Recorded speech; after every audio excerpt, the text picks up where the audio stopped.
ከተማችን ላይ የማደግ የመለወጥ ተስፋ ህዝባችን ስለያዘ የትራንስፖርት እጥረት እንዳለ ይስተዋላል። በተጨማሪ በዓላትና አንዳንዴ ምሽት ላይ ተሳፋሪውን ህዝባችን በአንድም በሌላ በኩል ታሪፍ በመጨመር ማህበረሰባችንን የማማረር ሁኔታዎች ይስተዋላሉ። እነዚህንና የመሳሰሉትን ለዘላቂነት መልስ ለማግኘት ክብርት ከንቲባ አቅጣጫ ቢሰጡበት ሐሳብ ቢሰጡበት የሚል ሐሳብ ጥያቄ ለማንሳት እወዳለሁ። አመሰግናለሁ። እኔ ለማንሳት የምፈልገው ውሃ ላይ ነው የተነሳውም የከተማችን የውሃ አቅርቦት ለማሻሻል የተለያዩ ከርሰ ምድር ውሃ ልማት የውሃ ጉድጓድ ቁፋሮ ፕሮጀክቶች ተቀርጸው እየተተገበሩ እንደሚገኙ እናውቃለን። በተለያዩ ጊዜያት የውሃ ፕሮጀክትን ጎብኝተናልም እንደ ምክር ቤት የመረቅናቸው ፕሮጀክቶችም ነበሩ። በየጊዜው እየጨመረ ለሚሄደው የከተማችን ህዝብ ቁጥር ንጹህ የመጠጥ ውሃ ማቅረብ ከፍተኛ በጀት የሚጠይቅ ስለሆነ በየአመቱ ከፍተኛ በጀት እናጸድቅለት ነበር። ከምናጸድቅለት ዘርፎች አንዱ ይሄ ዘርፍ ነውና ይሁን እንጂ የውሃ አቅርቦት መቆራረጥ ችግር ያልተቀረፈባቸው አካባቢዎች እንዳሉ ነዋሪዎች አንስተዋል። እነዚህን ችግሮች ለመቅረፍ ከተማ አስተዳደሩ ያዘው አቅጣጫ ካለ ቢብራራ ለማለት እፈልጋለሁ። አመሰግናለሁ። የዋጋ ጭማሪን በተመለከተ የቅዳሜና የእሁድ ገበያ በየአካባቢው ለህብረተሰቡ ምርቶችን የሚያቀርቡበት ሁኔታ ከተዘረጋው ሰንሰለት አኳያ ጥሩ ቢሆንም አንዳንድ ከለጠፉት ዋጋ ከፍ አድርገው የሚሸጡ መኖራቸውን ዝቅተኛ ጥራት ያላቸው ምርቶችም ጥራት ካላቸው ጋራ በኩል ዋጋ የሚሰጡበት ሁኔታም ይስተዋላል። በተጨማሪም መንግስት የደሞዝ ጭማሪ ማድረግን ጋር ተያይዞ አላስፈላጊ የዋጋ ጭማሪ እንዳይደረግ በጥናት ላይ የተመሰረተ የዋጋ ቁጥጥር ተከታትሎ ለማረም የከተማ አስተዳደሩ ከዚህ አኳያ ይህንን ሁኔታዎች ለማስተካከል የያዘው አቅጣጫ ላይ ማብራሪያ ቢሰጡን ብዬ ጠይቃለሁ። አመሰግናለሁ። ኪነ ጥበብን ለሀገረ መንግስት ግንባታና ልማታዊ አስተሳሰቦችና አመለካከቶችን በኪነ ጥበብ እያዋዙ በማህበረሰቡ ውስጥ ለማስረጽ እንዲሁም ለዚህ አስተዋጽኦ ማበርከት የሚችል ጠንካራ የኪነ ጥበብ ኢንዱስትሪ ለመገንባት ዘርፉን ለመደገፍ የከተማ አስተዳደሩ ያሰበው ምን ነገር አለ ለማለት ነው። አመሰግናለሁ። ማህበረሰቡ በነበረው ውይይት ላይ ያነሳው ጥያቄ በተለይም በአቅራቢያው ሕክምና ለማግኘት በአቅሙ አገልግሎቱን ለማግኘት በተለይም በጤና ጣቢያ የተለያዩ የጤና ሕክምናዎችን ለማግኘት አንዳንድ ክፍለ ከተማዎች ላይ ጤና ጣቢያ ችግር በመኖሩ ከተማ አስተዳደሩ በርካታ ስራዎችን እየሰራ ከመሆኑ አኳያና ይሄ ደግሞ ለሱ እጅግ በጣም ቀላል ከመሆኑ አንፃር በአንዳንድ ክፍለ ከተሞች ያሉትን የጤና ጣቢያ ችግሮች ከመቅረፍ አኳያ በጥናት ተደግፎ የሚሰሩ ወይም የታቀደ ተግባር ካለ ክብርት ከንቲባ ማብራሪያ ቢሰጡበት። አመሰግናለሁ። እንደ ከተማችን አሁንም የኮሪደር ልማቱ ያልደረሰባቸው አካባቢዎች አሉ። ህዝቡ የኮሪደር ልማት ያመጣውን ጥቅም በደንብ አድርጎ ተገንዝቦ ወዶት ነው ያለውና በእነዚህ የኮሪደር ልማት ያልደረሰባቸው አካባቢዎች የኮሪደሩን ልማት ለማድረስ የከተማ መስተዳድሩ ምንድነው ያቀደው የሚለውን ነገር ክብርት ከንቲባ ማብራሪያ ቢሰጡ ለማለት ፈልጋለሁ። አመሰግናለሁ። በመስከረም ወር ለተከበሩ ትልልቅ በዓላት በሰላም መጠናቀቅ የተከፈለውን ዋጋ ያህል ለሚቀጥሉት በዓላት በሰላማዊ እንቅስቃሴ እንዲያልፍ የበለጠ ለከተማዋ ድምቀት ሆኖ እንዲያገለግል ምን አስበዋል? ይሄንንስ ድል እንዴት አገኘ ነው? በዚች ብቻ አጭር ማብራሪያ እንዲሰጡኝ በአክብሮት ጠይቃለሁ። አመሰግናለሁ። የደስታ ስሜቴን መግለጽ ፈልጋለሁ። በተሰሩት የልማት ስራዎች እጅግ በጣም ነው የኮራሁት፣ እጅግ በጣም ነው የተደሰትኩት። ከነዋሪውም ጋር ባደረኩት መስተጋብር ያገኘሁት ይሄን ደስታ ነው። በወንዝ ዳር ልማትና በኮሪዶር ልማት ሌሎቹ ትልልቆቹ እንዳሉ ሆነው እጅግ በጣም ከፍተኛ አዲስ አበባ ከተማን ብቻ ሳይሆን የኢትዮጵያን ገጽታ ራሱ የቀየሩ ስራዎች ናቸው የተሰሩት። እኔ ደግሞ አዲስ አበባ ከተማ ውስጥ ከብዙዎቻችሁ የበለጠ ዘመን ኖሬያለሁ። ከዛም በተረፈ ደግሞ ትልቁ የደስታዬ ምንጭ የሚሆነው ከጥቂት ዓመታት በፊት እዚህ ያሉ ወዳጄ የተከበሩ ዶክተር መሐመድ ገልማ እሳቸው የሚመሩት ኖን ስቴት አክተርስ ኮአሊሽን የሚባል ድርጅት አለ። ለዛ ድርጅት አርባን ፖቨርቲ ዊዝ ስፔሲፊክ ፎከስ ኦን አዲስ የሚል የኮንሰልታንሲ ስራ ሰርተን ነበረ። ዩሮፒያን ዩኒየን ፈንድ ያደረገው በዛን ጊዜ አዲስ አበባ ከተማ ውስጥ ያለውን ድህነት ብቻ ሳይሆን አዲስ አበባ ራሷ የነዋሪዎቿን ድህነት ማቅ ለብሳ ነበር ያገኘናት።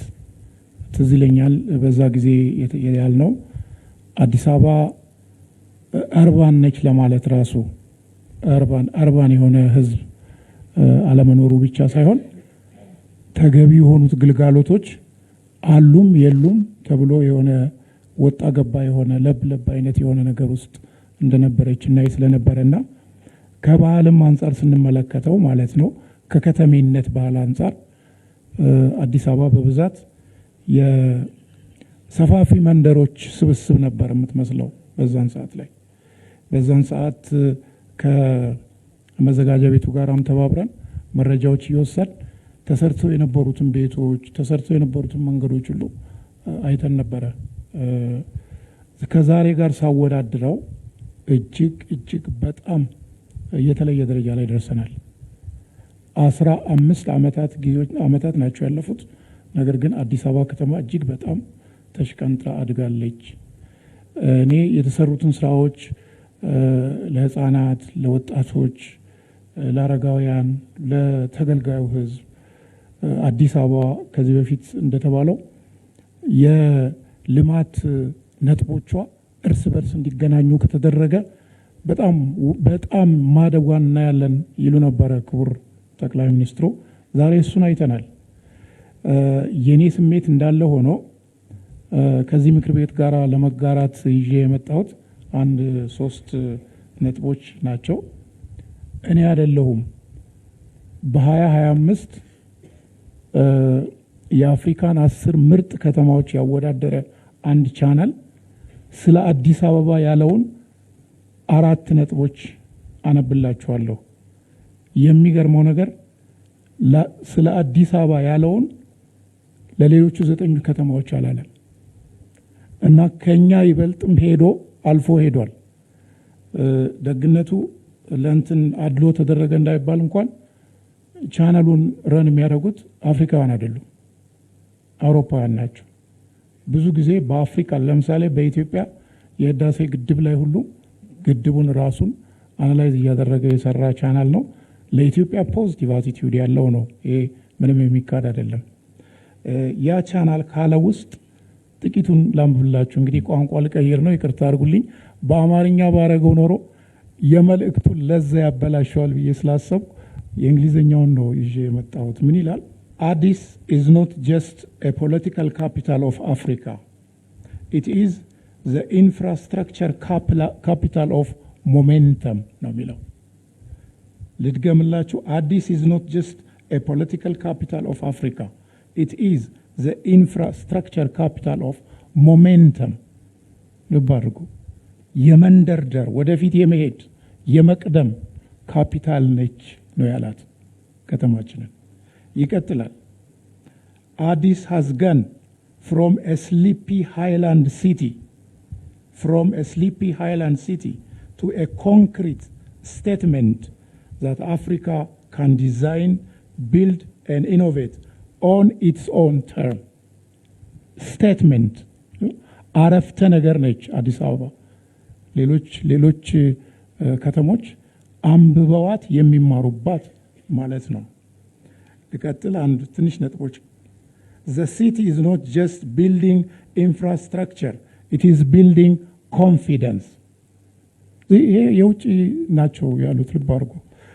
ዛሬ ህዝባችን በኑሮ ውድነት የሚያነሳውን ችግር በዚህ ኮንፊደንስ በዚህ ተስፋ ጥሶ ሊሄድ እንደሚችል መዘጋጀቷን ነው የሚመሰክረው።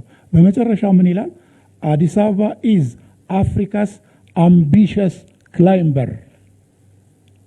አምቢሽስ ክላይምበር ቃላቶቹን በደንብ ብትሰሟቸው ይሄ የውጭ ዜጎች ናቸው ያሉትና አዲስ አበባችን በዚህ ደረጃ ሄዳለች። ከሰባ በላይ የሚሆኑ ከተሞቻችን ይህን መስመር ተከትለዋል። ገጠሮቻችን ይህን ጀምረዋል። ኢትዮጵያ በተስፋ ነው እየሄደች ያለችው። ነዋሪዎቻችን፣ የአዲስ አበባ ከተማ ነዋሪዎችም ይሄ ደስታ ይታያቸዋል።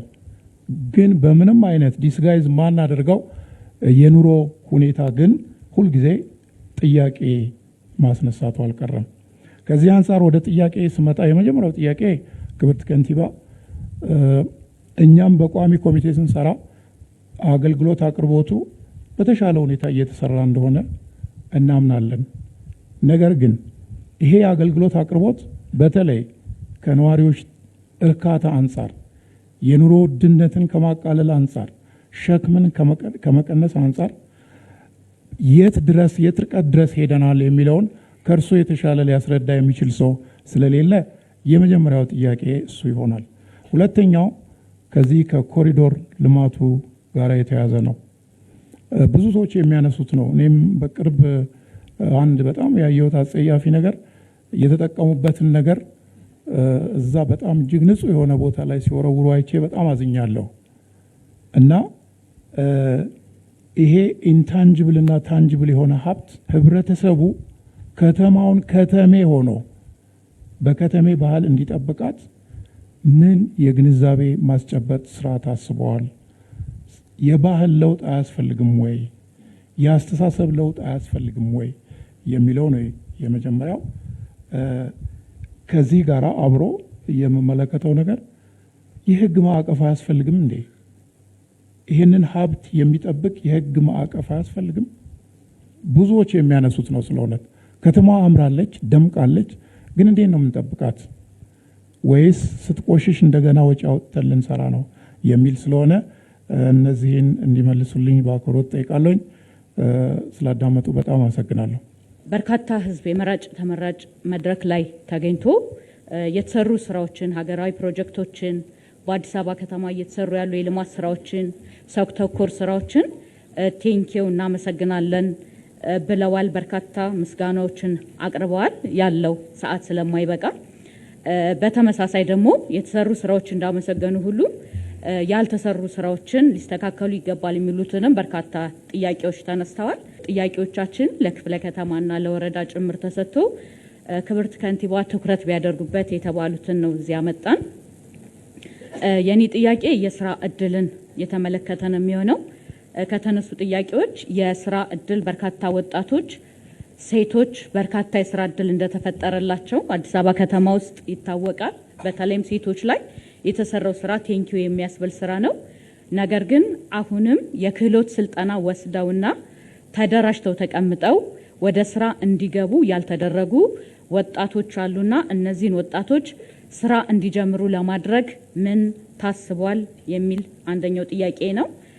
ሁለተኛ ተሰርተው ተጠናቀው ለተጠቃሚዎች ያልተላለፉ የመስሪያ ቦታዎች ወይም ሼዶች አሉና እነዛን የመስሪያ ቦታዎች ወይም ሼዶች ለወጣቶችና ለተጠቃሚዎች የማስተላለፍ ስራ ለምን ዘገየ የሚል ጥያቄ አለኝ። ለምሳሌ አዲስ ከተማ ላይ፣ ንፋስ ስልክ ላፍቶ ላይ እንደነዚህ አይነት እንትኖች አሉና ለምን ዘገዩ የሚለውን ጥያቄ ነው። ሶስተኛ ከዚሁ ዘርፍ ጋር ተያይዞ በተለይም በአምራች ዘርፉ ላይ የስራ እድል የተፈጠረላቸውን ወጣቶች በዘላቂነት ክትትልና ድጋፍ ከማድረግ የገበያ ትስስር ከማፍጠር ጋር ተያይዞ ወጣቶቹ በአጭር ጊዜ ሀብት አፍርተው የመስሪያ ቦታዎችን ደግሞ ለተተኪ ወጣቶች እንዲለቁ ከማድረግ ጋር የገበያ ትስስሩ በተለይ በዓላት ሲመጡ የተሻለ ነው፣ ወቅታዊ ነው። ግን በዘላቂነት ስርዓት ዘይር ወጣቶችን ከመደገፍና ዘላቂ የሆነ የገበያ ትስስር ከመፍጠር ጋር ውስንነቶች አሉ። ይሄ እንዴት ይታያል የሚል ነው። ሌላ ከዚሁ ዘርፍ ጋር ተያይዞ ያለው እንትን የኮሪደር ልማቱ በርካታ የስራ እድልና የመስሪያ ቦታዎችን በመፍጠር ጋር ተያይዞ ማህበረሰቡ የሚያመሰገነው ከኔ በፊት ያሉ ተናጋሪዎችም ያሉት ነው። በርካታ ሼዶች የመስሪያ ቦታዎችን ለስራ አጥ ወጣቶች በርካታ እድሎችን ፈጥሯል። ነገር ግን በተለይ ኢነር ሲቲ ላይ ያሉ ክፍለ ከተሞች ተጨማሪ ሼድና የመስሪያ ቦታ በራሳቸው መገንባት ቢፈልጉ ቦታ አለመኖሩ ይታወቃልና ከማስፋፊያ ክፍለ ከተሞች ጋር ተቀናጅተው እንዲሰሩ ከማድረግ ጋር ተያይዞ ምን የታሰበ ስራ አለ የሚለውን በህዝባችን የተነሳ ጥያቄ ነው። ሌላ ከዚሁ ጋር ተያይዞ ከተማ አስተዳደሩ በርካታ የ12ኛ ክፍል ተማሪዎች እንደሚያስፈትን ይታወቃል። በአንጻራዊነት ከሌሎች ክልሎችም የተሻለ ውጤት እንደምናስመዘግብ ታይቷል። ነገር ግን ዩኒቨርሲቲ የማይገቡ ደግሞ በርካታ ወጣቶች አሉን። እነዚህ ወጣቶች በቴክኒክና ሙያ የረጅም ጊዜ ስልጠናዎችን እንዲወስዱና በርካታ ክህሎቶችን አዳብረው በራሳቸው ስራ እንዲፈጥሩ ማድረግ ላይ ቴክኒክና ሙያዎቻችን ከአቅም በታች እየሰሩ ነው። በርካታ ሀብት አላቸው። ከዩኒቨርሲቲ በላይ ግብአቶች አሏቸው። እነዚህ አዲስ አበባ ውስጥ ያሉ በርካታ የቴክኒክና ሙያ ተቋማት ልጆቹን አስገብተው የከተማ አስተዳደሩን ተጠቃሚ ከማድረግ ጋር ተያይዞ ከግንዛቤም ጭምር ሊሰራ ይገባዋልና ቴክኒክና ሙያዎቻችን በአቅማቸው ልክ እንዲሰሩ ምን የታሰበ ነገር አለ የሚል ጥያቄ ነው። በስተመጨረሻ የፌዴራል መንግስት በታወጀው መሰረት የደሞዝ ጭማሪ ለመንግስት ሰራተኞች ታውጇል። ስለዚህ ከተማ አስተዳደሩ የመንግስት ሰራተኛ ደሞዝን ተከፋይ ለማድረግ ምን ዝግጅት እያደረገ ይገኛል የሚለውን ለማንሳት ነው። አመሰግናለሁ። በዚህ የክረምት ወቅት ከህዝብ ጋራ የመራጭ ተመራጭ መድረክን በማዘጋጀት ከህዝብ ጋራ ውይይት በማድረግ ተሰርቷል ማለት ብቻ ሳይሆን በተሰራው ህዝቡ ምን ያህል እየተጠቀመ ነው፣ በተጨማሪ ደግሞ በየተመረጥንበት የምርጫ ክልል የጎደሉ የህዝብ ጥያቄዎች የተዘነጉ የሚነሱ ቅሬታዎችም ካሉ አዳምጠን ምላሽ መስጠት እንድንችል የተደረገው መራጭ ተመራጭ መድረክ እንዲሁም የተነሱ ጥያቄዎች በጣም ተገቢ ናቸው። እንደዚህ አይነት መድረኮችም በየጊዜው ስለሚካሄዱ ለህዝብ የገባነውን ቃል በትክክል መተግበር ላይ ህዝብን አክብረን ከህዝብ አዳምጠን ለህዝብ ምላሽ ሰጥተን መስራትን ያጠናከሩ በመሆናቸው ተገቢውን ክብር እንሰጣለን። እንዳስፈጻሚ እነኚህን የሚነሱ ጥያቄዎችንም ለመመለስ ያለብንን ግዴታ እንዲሁም ደግሞ ኃላፊነት የሚሰማን መሆኑን በቅድሚያ ማንሳት እወዳለሁኝ። እንግዲህ በጥቅሉ የምክር ቤት አባላት ያነሳችሁ አጠቃላይ ጥያቄዎቹን ይዘታቸውን ስናይ የከተማችን ህዝብ ዋናው አጀንዳው እና ከምንም በላይ ቅድሚያ የሚሰጠው ትኩረቱም ልማት ላይ መሆኑን ያሳያል። የጠየቀው የልማት ጥያቄ ነው። የበለጠ መልማት፣ ሰፊ የስራ እድል መፍጠር ከታየው ውጤት በላይ ተጨማሪ ውጤቶችን እንድናስመዘግብ የህዝቡን የዕለት ዕለት ኑሮ ሊያሻሽሉ የሚችሉ የህዝብ ህይወት ላይ ተጨባጭ የሆኑ ለውጦች ሊያመጡ የሚችሉ ስራዎች እንዲሰሩለት የተሰሩ የተጀመሩ ስራዎችም ደግሞ እንዲሰፉ ከዚህ በላይ ዘላቂነታቸውን እንዲያረጋግጡ እዚህ ላይ ትኩረት ያደረጉ ጥያቄዎች ናቸው ጠየቁትና እንደዚህ አይነት ጥያቄዎች ያው እነኚህንም ብንመልስ አይቆሙ ይቀጥላሉ። ምክንያቱም እንደ ሀገርም ግባችን ብልጽግና ነው። የሰው ፍላጎትም በየጊዜው እየጨመረ ጥያቄዎቹና አይነታቸው ስፋታቸው በዛው ልክ እየጨመረ እያደገ የሚሄድ እንጂ የሚቆም አይደለም። መንግስትም እነኚህ እያደጉ የሚሄዱ የህዝብ የመልማት ፍላጎቶችን እያዳመጠ ሁሉንም ነገር ባንዴ መመለስ እንኳን ባይቻል እያቀደ መመለስ ኃላፊነት አለበት። ለዛም ደግሞ ተነሳሽነት ያለው መንግስት ነው። የከተማ አስተዳደራችን ይሄንን መድረክ ከዚህ በፊት በምክር ቤት ባልተለመደ ክረምት ላይ ከህዝብ ጋራ እንዲሁም ደግሞ በመሃል 6 ወር ከመድረሱ በፊት የምክር ቤት ስብሰባ በማድረግ በርካታ የአመቱ እቅዶች ተተግብረው ከመሄዳቸው በፊት አሁንም በጀት አመቱ ያልተካተቱ ትኩረት ያልተሰጣቸው ጥያቄዎችና የልማት ስራዎች ካሉ ህዝብ የሚጠይቃቸው ጥያቄዎች ካሉ እቅዳችን ውስጥ አካተን ለመስራት ሰፊ እድል የሚሰጡ ናቸው። አሁን የምንገኘው የጥቅምት ወር መጀመሪያ ላይ ነው። በአብዛኛው የተግባር ስራዎች የሚሰሩት በቀጣይ ወራት ውስጥ ነውና የተነሱትን ጥያቄዎች በዚህ አመት ውስጥ አካተን ምላሽ የምንሰጣቸውን እንዲሁ ግልጽ ለማድረግም በዝርዝር እቅዳችን ላይ ህዝቡ በየደረጃው እየተወያየ ውይይት የሚያደርግ መሆኑ እንደተጠበቀ ሆኖ ነገር ግን ደግሞ ለተከበረው ምክር ቤት የትኞቹን ናቸው በዚህ አመት ትኩረት ሰጥተን የምንሰራው አንዳንዶችም ደግሞ የመረጃ ግልጽነትም ስለሚያስፈልጉ ተወሰኑ መረጃዎችን ለመስጠትና እንዲሁም እቅዶቻችንን እግረ መንገዴን ግልጽ እያደረኩ ለመሄድ እሞክራለሁ። የመጀመሪያው ከሰላም አንጻር የተነሳው እንዴት እነኚህ ሁሉ ኩነቶች በአዲስ አበባ ተካሂደው በሰላማዊ ፍጹም በሆነ ሰላማዊ ደማቅ ውብ ሆነው ሊጠናቀቁ እንደቻሉ ምን ሌሰን ተወስዷል? በሌሎች ስራዎቻችን እንዴት ነው የምናሰፋው? የመጡትን ለውጦች እንዴት ነው የምትመዝኑት? ምን እንድምታ አላቸው የሚለው በሚገባ ትኩረት ሊሰጠውም ትምህርት ሊወሰድበት የሚገባው ነው። ዋናው ህዝብ ነው የምንለው እኛ በትክክልም ህዝብ ስለሆነ ማለት ነው። የአዲስ አበባ ነዋሪዎች ከመንግስት ጋራ ተቀራርበው በመስራት በመናደርጋቸው የውይይት መድረኮች ተልኮ ይዞ በተግባባንባቸው ጉዳዮች ላይ መፈጸም ላይ በምሳሌነት የሚጠቀስ ህዝብ ነው።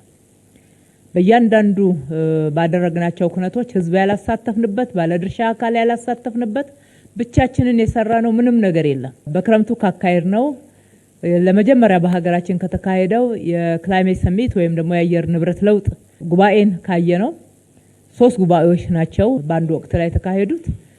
ወደ 25000 የሚደርሱ የውጭ ዜጎች ወደ ሀገራችን በአንድ ጉባኤ የመጡበት የመጀመሪያው ኩነት ነው። በጣም ትልቁ ኩነት የሚባለው ማለት ነው። በእነኚህ ኩነቶች ከተማ ማጽዳት ማሳመር ወይም ደግሞ የነበሩትን መሰረተ ልማቶች የበለጠ ለአገልግሎት ብቁ የማድረግ ብቻ ሳይሆን ህዝቡ ሚናው ምንድነው? እነኚህ ኩነቶችስ ወደ ሀገራችን ሲመጡ ምን ማለት ነው የሚለውን ከህዝብ ጋራ በየደረጃው ውይይት አድርገናል። አንድ ከባለድርሻ አካላት በተለይ ከሆቴልና አገልግሎት ሰጪ ተቋማት ጋራ ውይይት አድርገናል። ውይይት አድርገን ግልጽነት ፈጥረን እውነቱን ለመናገር የሆቴል ባለቤቶች የሆቴል ይዘታቸውን እስከሚቀይሩ እድሳት እስከሚያደርጉ አዳዲስ እቃዎችን ገዝተው ማስገባት አገልግሎታቸውን ማዘመን የሰው ኃይላቸውን የሀገራችንን እንግዳ ተቀባይነት በሚያጎላ ደረጃ አሰልጥነው የሆቴል ማህበራትም ስልጠናዎችን በነጻ ሰጥተው ዝግጅት ያደረጉበት ትልቅ ጉባኤ ነው ያካሄድ ነው። አምራቾች ምርታቸውን በተለያየ ቦታ ላይ ኮንፈረንስ ቱሪዝምን ለማሳደግ ታሳቢ ባደረገን ስራ ዛሬም ብቻ እንመልከት። ከፊታችን ያለውን በተደጋጋሚ የሚፈጠሩትን ኮንፈረንሶች ታሳቢ እናድርግ ስንላቸው ዋጋ እየቀነሱ የምርት ጥራትን እያስተካከሉ ሆቴሎችም ከ30% እስከ 50% ድረስ የእለት ገበያቸውን ወይም ደግሞ የሆቴል አገልግሎታቸው ዋጋ ቀንሰው ለዛሬ ብቻ ሳይሆን ለወደፊትም አዲስ አበባ መልሰው መላልሰው መምጣትን እንዲወዱት እንዲፈልጉት አፎርደብል ነው ብለው ደግሞ እንዲያምኑ የማድረግ ስራ ሰርተዋልና ምስጋና ይገባቸዋል። በየቦታው አገልግሎት የሚሰጡ ከትራንስፖርት ጀምሮ ከተማችን ላይ ከጽዳት ሰራተኞች ጀምሮ የነበራቸው ሚና እውነቱን ለመናገር ትልቅ ክብር የሚቸረው ነው። ህዝባችን በአጠቃላይ እነኚህ ሁሉ እንግዶች በየአዳራሹ የሚውሉ አልነበሩም። ብዙ ከተማ ውስጥ ይዘዋወሩ ነበር። የምክር ቤት አባላት በሰፊው አጋጥሟቸዋል ብዬ አስባለሁኝ። በተለይ በ6 ኪሎ በሽሮ ሜዳ እንዲሁም ደግሞ እነኚህ በኮሪደር ልማት የለሙት የመዝናኛ አካባቢዎች ከምሽቱ 4 ሰዓት ድረስ መመልከት በዛን ሳምንት በጣም ግልጽ እና የተለመደ ነበርና በዛ ሁሉ ውስጥ ሁሉም በየቦታው እንግዳን አክብሮ የሚቀበልበትና የሚያስተናግድበት ሁኔታ ነው ያለው የታየው። በዚህ በጣም እንኮራለን። በህዝባችን ደግሞ ክብርም ይገባል። ቀጥሎም በህዳሴ ግድብ መስከረም 1 የተካሄደው የወንጌላውያን እነኚህን ፕሮግራሞች ስንመለከታቸው በእምነት መገደብ ሳይሆን አንዱ ለሌላው የነበረው መልካም ስሜት እንኳን አደረሳችሁ የማለት አብሮ የመስራት የመደገፍና የመደጋገፍ የደመራ ቦታዎችን ምቹ የማድረግ የመስቀለት ብቻ ሳይሆን መስከረም 1 እንቁጣጣሽ ላይ ሲከበር የነበረውንም የወንጌላውያን ፕሮግራም በጋራ ፕሮግራሞችን የመደገፍ ብዙ አዳዲስ ሴቶቻችንን በሚገባ የሚያዳብሩ የሚያልቁ ወንድማማችነት እህትማማችነትን አብሮነትን የሚያጎለብቱ ትልቅ ስራዎችን አይተንበታል። ይሄ እንዴት መጣ የሚለውን በሚገባኛም እየያዝን ለህዝባችን እውቅና እየሰጠን እንዲጎለብት እንዲበረታ እየሰራን ያለነው እሬቻም ላይ ይሄው ነው የታየው። በእነኚህ ቅድም በጠቀስኳቸው በመቶ ሺዎች በሁለቱም ቀን በተደረገው እንዲሁም በህዳሴ ግድብ ላይ የተሳተፈው በመስቀል አደባባይ በመቶ ሺዎች የሚቆጠሩ ናቸው በእያንዳንዱ። እሱ ብቻ አይደለም፣ በእሬቻ ደግሞ በሚሊዮኖች እንዳያችሁት ነውና ቅድም ሲነሳ እንደነበረው አንድ መሰረተ ልማት አልተበላሸም። የህዝቡ ዲሲፕሊን የሚገርም ነው። የከተማው አስተናጋጅነት ብቻ ሳይሆን የተሳታፊዎች ዲሲፕሊን፣ መሰረተ ልማቶችን የሚጠብቁበት አግባብ እኛ እስካለ ሪፖርት ሌብነትና ንጽቂያ እንኳን ሪፖርት ያልተደረገበት ነው በዛ ሁሉ እንቅስቃሴ ውስጥ። ለዚህ ትልቅ ትርጉም መስጠት ከሁላችንም ይጠበቃል ብዬ አስባለሁ። በወቅቱ ደግሞ በተለያየ መንገድ የተለያዩ ጸረ ሰላም ኃይሎች ከተማችን ላይ በመግባት እነኚህን በዓላት ሽፋን በማድረግ ጥፋቶችን ለማድረግና ህዝብን ለማወክ እቅዶች ነበሩ። የጸጥታ አካልም ቀድሞ በሰራቸው ስራዎች እጅግ ውጤታማ የሆነ ስራ ተሰርቷል። ከሁሉ በላይ ህዝብ አይናችን ጆሮአችንም በአጠቃላይ ለሚደረጉት እኩይ እንቅስቃሴዎች ስፍራ ያልነበረው ስለነበረ በምንም አይነት ለየት ያለ አሉታዊ ሪፖርት የለንም። ሪፖርቶቹ በጥቅሉ የህዝባችንን እርስ በርስ መከባበር፣ መዋደድ፣ የወደፊት ብልጽግናችንን በሚገባ ይዞ መሸከም መሄድ የሚችል አቅምን ያየንበት ነውና ዶክመንት ተደርገው ለሌሎች ስራዎቻችንም በሚገባ የሚሰነዱ ይሆናሉ። ይሄ እየተሰራ ነው ያለው። ሁለተኛው ጥያቄ በክረምቱ ወቅት የተሰሩ ስራዎች የኑሮ ውድነትን ጫና ከማቃለል አንጻር የገበያ ግሽበትን ከመቆጣጠር አንጻር የተሰሩ ስራዎች እንደዚሁም ፕሮጀክቶችን በተመለከተ በጥቅሉ የተነሱትን ስራዎች ለማንሳት ያክል እንግዲህ ክረምትን ከዚህ በፊት የዝግጅት ወቅት እየተባለ ስልጠና፣ ስብሰባ እንዲህ የተለመደ ነበር። ከዛ ውስጥ ወጥተናል። ከዛ ውስጥ ወጥተን በአዲስ ሐሳቤ ክረምት ከፍተኛ ርብርብ የሚደረግበት በርካታ ስራ የሚሰራበት የህዝብ የኑሮ ጫናን ለማቃለል የክረምቱም የበዓላት ተጽዕኖም ህዝቡን እንዳይጎዳ ተጽዕኖውን ለመቀነስ ርብርብ የምናደርግበት ወቅት ነው። ይሄንን ስናደርግ በ90 ቀን ነው እቅድ ያቀድነው። በ90 ቀናት ውስጥ የምንሰራቸው ስራዎች በከተማ ማዕከል የሚሰሩ ስራዎች፣ በሴክተሮች የሚሰሩ ስራዎች፣ በክፍለ ከተማ በወረዳዎች የሚሰሩ ስራዎች ግልጽ በሆነ እቅድ ተይዘው መንግስት ብቻ ደግሞ ስለማይሰራ በመንግስት በጀት ብቻም ስለማይሰሩ የባለድርሻ አካላት ድርሻ ምን መሆን እንዳለበት የትኞቹ ባለድርሻዎች የትኛው ስራ ላይ ሊረዱን እንደሚችሉ በዛው ልክ ደግሞ ማህበረሰቡም መስራት ያለበት ስራ ለይተን ነው የገባነው። ዋና ዋና ትኩረት የሰጠናቸው ስራዎች አንዱ የአቅመ ደካማ የአገር ባለውለታ ቤቶችን መልሰን መገንባት ነው። ሁለተኛው የኑሮ ውድነቱን ለማሻሻል የሚችሉ ጫናውን መቀነስ አስተዋጽኦ ሊያደርጉ የሚችሉ ስራዎች ላይ ትኩረት አድርገን የሰራ ነው። አገልግሎት ማዘመን ላይ፣ ስራ እድልን በሰፊው መፍጠር ላይ እነኚህ ስራዎች በከፍተኛ ሁኔታ ልዩ ትኩረት የተሰጣቸው ስራ ነበሩ። ሁሉንም ያቀርናቸውን ስራዎች በ90 ቀን ውስጥ ውጤታማ ማድረግ ችለናል።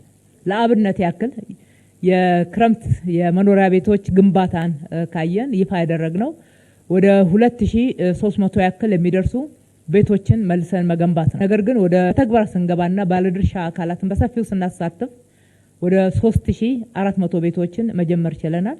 ከዚህ ውስጥ ከ2500 በላይ የሚሆኑትን ጨርሰን ለማህበረሰቡ ማስተላለፍ ችለናል። ይሄ እንግዲህ ትልቅ ትርጉም የሚሰጠው ይመስለኛል። በሶስት ወራት ውስጥ በሀገራችን በነበረው ልምድ ምናልባት ለግንባታ የሚሆኑ ቦታዎችን አጽድቶ ለልማት ዝግጁ ማድረግ እንኳን ብዙ ያልተለመደ ነው። ራይት ኦፍ ዌይ ካለው 6 ወር 7 ወር ጊዜ መውሰድ ለዲዛይን ያን ያክል ጊዜ መውሰድ የተለመዱ ናቸው። በዚህ ወቅት ውስጥ ነው ባለሀብቶችንም ሞባላይዝ ማድረግ ቦታዎችን ተዘጋጁ ዲዛይኖች አሉን።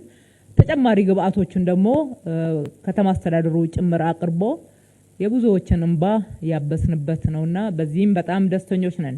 ሁለተኛው ከኑሮ ውድነት አንጻር የተሰሩትን ስራዎች ለማንሳት ያክል ኑሮ ውድነት በብዛት በዓላትን መሰረት በማድረግ እንዲሁም ደግሞ የክረምት የተለያዩ ሰበቦችን መነሻ በማድረግ ህዝቡ ላይ ጫና የሚፈጠርበት ገበያ ማዛባት ስራ የሚያጋጥመን ወቅት ነውና ቀድመን ነው የምናቅደው።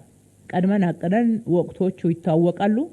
ከዚህ በፊትም ሰርተን ውጤታማ የሆንበት ስለሆነ እነኚህ ስራዎች ባይሰሩ ኖሮ እውነቱን ለመናገር ለከተማችን ነዋሪዎች በጣም ከባድ ነበር። በአንድ በኩል የሰራናቸውን እነኚህ 4 የገበያ ማዕከላት በሰፊው ምርት የሚገባባቸው ምርት ቀጥታ ከአምራች የሚመጣባቸው ምንም የደላላ ሰንሰለት ሳይኖር ተጨማሪ ወጪ ሳይኖርባቸው ያመረቱበትንና ትራንስፖርት ያደረጉበትን ታሳቢ ያደረገ እኛ ባስቀመጥነው የትርፍ ማርጂን ጠባብ ትርፍ ብቻ አግኝተው መሸጥ እንዲችሉ የማድረግ ሁለተኛ ሸማቹም ቀጥታ በችርቻሮም በጅምላም ከዛ ማዕከል ማግኘት የሚችልበትን እድል ነው የፈጠርነው። በዚህ በኩል ከከተማችን በጀት ላይ ጭምር በሪቮልቪንግ ፈንድ ተመልሶ የሚከፈል በጀት ጭምር መድበን ማህበራት በሰፊው ህብረት ስራ ማህበራት ወደ ከተማው በትስስር እንዲያስገቡ ነው ያደረግነው። ክቡር ጠቅላይ ሚኒስትራችን በሰጡት የስራ አቅጣጫ መሰረት እያንዳንዱ ክልል ምርቶች ወደ ከተማው መግባት የሚችሉበትን ሰንሰለት አጭር እንዲያደርጉ የማድረግ ስራ ተሰርቷል። ቀጥታ ከክልሎች ጋር ትስስር ተፈጥሮ የተሰራበት እንደዚህ ክረምት ምርት ወደ አዲስ አበባ የገባበት ጊዜ ያለ አይመስለኝም ባለኝ ክትትልና እስካሁን ድረስ ባለን መረጃ። ለዛም ደግሞ ማህበራት ብቻ ሳይሆኑ ከተማ አስተዳደሩም ተጨማሪ በጀት ጭምር በብድር መልክ ለማህበራት ሰጥቶ ምርት በወቅቱ መግዛት እንዲችሉ አድርጓል። እሱም ብቻ አይደለም። በተጨማሪ 2016 ላይ አቋቋም ነው የንግድ ኮርፖሬሽን በተጠናከረ መንገድ ምርት ማቅረብ እንዲችል በተመጣጣኝ ዋጋ ማቅረብ እንዲችል ስራ ሰርተን እሱም ውጤታማ የሆኑ ስራዎችን መስራት ችሏልና በተጨማሪ እናንተም እንዳነሳችሁት የእሁድ ገበያ እነኚህ የምገባ ማዕከላት በየቦታው ህዝቡን ለመደጎም ያደረግናቸው ጥረቶች መሸመት የማይችለውንና ዝቅተኛ ገቢ ያለው ማህበረሰብ ደግሞ በደንብ መደጎም ችለንበታል። በዓላትን ብቻ መሰረት አድርገን ያደረግናቸውን የማዕድ ማጋራት እንደው ለመረጃ ያክል ባነሳው 500,000 ያክል የከተማችን ነዋሪዎች ዝቅተኛ ገቢ ያላቸው በክረምት ጫና ምክንያት ተጎጂ ሊሆኑ ይችላሉ ተብለው የተለዩ ምንም ገቢ የሌላቸውንም ጨምረን ወደ 500,000 የሚደርሱ የከተማችን ነዋሪዎች አንዱ ክረምትን መነሻ በማድረግ አዲስ ዓመትን መነሻ በማድረግ የመስቀል የኢሬቻ በዓልን ምክንያት በማድረግ ማዕድ ስናጋራ ቆይተናል። ይሄ ለማህበረሰቡ ምን ማለት እንደሆነ ወደ ማህበረሰቡ ጠጋ ብሎ የማህበረሰቡን ኑሮን ማየትን መረዳትን ይጠይቃልና ትልቅ ትርጉም የሚሰጠው ነው። ይሄንንም በራሳችን ብቻ በከተማው አስተዳደር ሳይሆን በርካታ የከተማችን ባለ ሀብቶች እንደ ትልቅ ብሌሲንግ እየቆጠሩት ከኛ ጋር የሚሰሩት ስራ ነውና ካልቸር እየሆነ ወይም ደግሞ ባህል እየሆነ መጥቷል። በባዛር የቀረቡ ምርቶችም የህዝቡን ኑሮ በመደጎም በኩል የራሳቸው አዎንታዊ ተጽዕኖዎች ነበራቸውና ዳቦ ቤቶቻችን ከገበያ በተመጣጣኝ ዋጋ ወረድ ባለ ሁኔታ ማቅረብ የቻልንበት ምክንያት እየደጎምን ነው። እንደ ምሳሌ ብናነሳ ከሜድሮክ ኢንቨስትመንት ጋር ብቻ በመናደርገው ጥረት ግማሽ ቢሊየን ያክል ገንዘብ ለዳቦ አቅርቦት ይደጎማል። ከዚህ በፊት ከተማ አስተዳደሩ ነበረ። በዚህ ዓመት ባደረግነው በርካታ ውይይቶች ራሱ ተቋሙ እንዲደጉም በማድረግ ዋጋው ሳይቀየር ግራሙ ሳይቀየር ለህዝቡ መቅረብ የሚችልበትን እድል ፈጥረናል። የሸማቾችም በተለይ ደግሞ በድጎማ የሚቀርቡ ምርቶች ማህበረሰቡ ጋር በትክክል እንዲደርሱ ሸማቾችን ሪፎርም ከማድረግ ስንደርስባቸው እርምጃዎች ከመውሰድ ጀምሮ ለውጦች መጥተዋል። የምክር ቤት አባላት በደንብ ጠጋ ብላችሁ ብትገመግሙ መልካም ነው ብዬ አስባለሁ። በየአካባቢያችሁ ያሉ ሸማቾች ሱቆችን ማየት መገምገም በተባለው ዋጋ ነው ወይ የሚሸጡት፣ ይሄንን በህዝብ ገንዘብ ድጎማ የመጣ ምርት በትክክል ተጠቃሚው ጋር ነው ወይ የሚደርሰው የሚለውን እዩ። እኛ ባለን መረጃ በርካታ መሻሻሎች አሉ። ማንም እየገባ መግዛት እንዳይችል የሚገባው ባለሀብት ወይም ደግሞ የተሻለ ገቢ ያለው ከዛ መሸመት እንዳይችል ጭምር ለመቆጣጠር የሄድንባቸውን ሂደቶች ማየትና እነሱን ያለባቸው ክፍተቶች ካሉ እያዩ ማሻሻል ይገባል። በተጨማሪም ወደ 14 ቢሊዮን በጀት ነው ለድጎማ ያዝ ነው። ቀጥታ የከተማው ነዋሪ በተለያየ ገበያ ግሽበትና እንዲሁም የኑሮ ውድነት ተጎጂ ይሆናል ላልነው ማህበረሰብ የምናቀርባቸው አገልግሎቶች ከ14 ቢሊዮን ብር በላይ ነው የሚጠይቁት። የጤና መድን፣ ትራንስፖርት፣ ምገባ በተመሳሳይ በእነኚህ ቅድም በማነሳቸው ምርቶች አቅርቦቶች ከ14 ቢሊዮን ብር በላይ በጀት ስታጸድቁ አይታችኋል። ለቀጥታ ህዝቡን ለምንሰጠው አገልግሎት የምንደጉብበት ለህዝብ ድጎማ የምናቀርብበት ነው። የጤና መድን ተገልጋዮች ከጊዜ ወደ ጊዜ ጨምረዋል። ይህንን ታሳቢ ያደረገ በጀታችንን በዛው ልክ ነው እየጨመረ እየሄደ ያለው። እንግዲህ ሁልጊዜ በድጎማ እንደዚህ ላይቀጥል ይችላል። የህዝቡን ኑሮ ማሻሻል ላይ የሰራናቸው ስራዎች ደግሞ እነኚህን የድጎማ በጀቶች እየቀነሱ የሚሄዱ እንዲሆኑና በጣም ለማህበራዊ ችግር የተጋለጡት ብቻ ተጠቃሚ የሚሆኑበት አሰራር ደግሞ በአንድ በኩል እየተጠና እየተሰራ እየተተገበረ የሚሆን ነው የሚሆነው። ሶስተኛ ከአገልግሎት ጋር ያነሳችሁት ነው። አገልግሎትን በተመለከተ ሁሌ የሚነሳ ጥያቄ ነው። ከህዝባችንም ከምክር ቤት አባላትም ይነሳል። መነሳቱም ተገቢ ነው። አገልግሎት ላይ ያልተሻገርናቸው እጸጾች ብዙ ናቸውና ልንሻገራቸው ደግሞ ግድ ይለናል። ስለዚህ ህዝቡ ቢያነሳ ደጋግሞም ቢያነሳ ተገቢ ነው የሚል መነሻ ነው ያለን። አገልግሎትን ለማሻሻል በችግሩ ልክ ነው አቅደን እየሰራን ያለነው። ግን እንደ ግንዛቤ ሁልጊዜ እንዲያዝ የምንፈልገው አገልግሎት ላይ ያለን ችግር ድንገት የተፈጠረም አይደለም። በአንድ ጊዜ ልክ እንደ ፕሮጀክቶች አቅደን ተረባርበን ገንብተን ጨርሰን ይሄ ሁላችሁ የምንለው አይደለም። ከአመለካከት ጋር ይያያዛል፣ ስር ከሰደደ ልምምድ ጋር ይያያዛል። በጥቅሉ ቢሮክራሲያችን ላይ የነበረው ዘመን ያስቆጠረ ያሰራር ችግር፣ ያሰራር ጎታታነት፣ ግዴለሽነት፣ ተገልጋይን አለማክበር፣ የማገልገል ግዴታን በሚገባው ያለ መረዳት እንዲሁም ደግሞ ተገቢ ያልሆነ ጥቅም መፈለግ ስር የሰደደ ችግር ነው። ይህንን በአንድ በኩል በቴክኖሎጂ በመጠቀም ችግሩን መቀነስ፣ በሌላ በኩል የሰው ኃይላችን ላይ የአመለካከት ለውጥ ያስተሳሰብ ለውጥ መምጣት እንዲችል መስራት፣ በተጨማሪ አሰራሮችን ለዚህ ምቹ እንዳይሆኑ ማድረግ ላይ ትኩረት አድርገን ነው የምንሰራው። እንደ ሀገር አንዱ በሀገር ደረጃ ስራ ላይ እንዲውል የታወጀውና በፌዴራል መንግስት ተጀምሮ ወደ ክልሎች እንዲሰፋ የተደረገው የመሶብ አንድ ማዕከል አገልግሎት ነው። ይሄ ብዙ ችግሮችን ይፈታል የሚል እምነት አለ። ከፌዴራል አንጻር በሚያዝያ ወር ተጀመረ። ይሄ ለከተማችን ነዋሪዎች የፌዴራል አገልግሎት እዚህ ከተማ ላይ ከመሆኑ አንጻር ትልቅ አስተዋጽኦ ያደርጋል ብለን ነው የምናስበው። በእርግጥም ደግሞ ያደርጋል።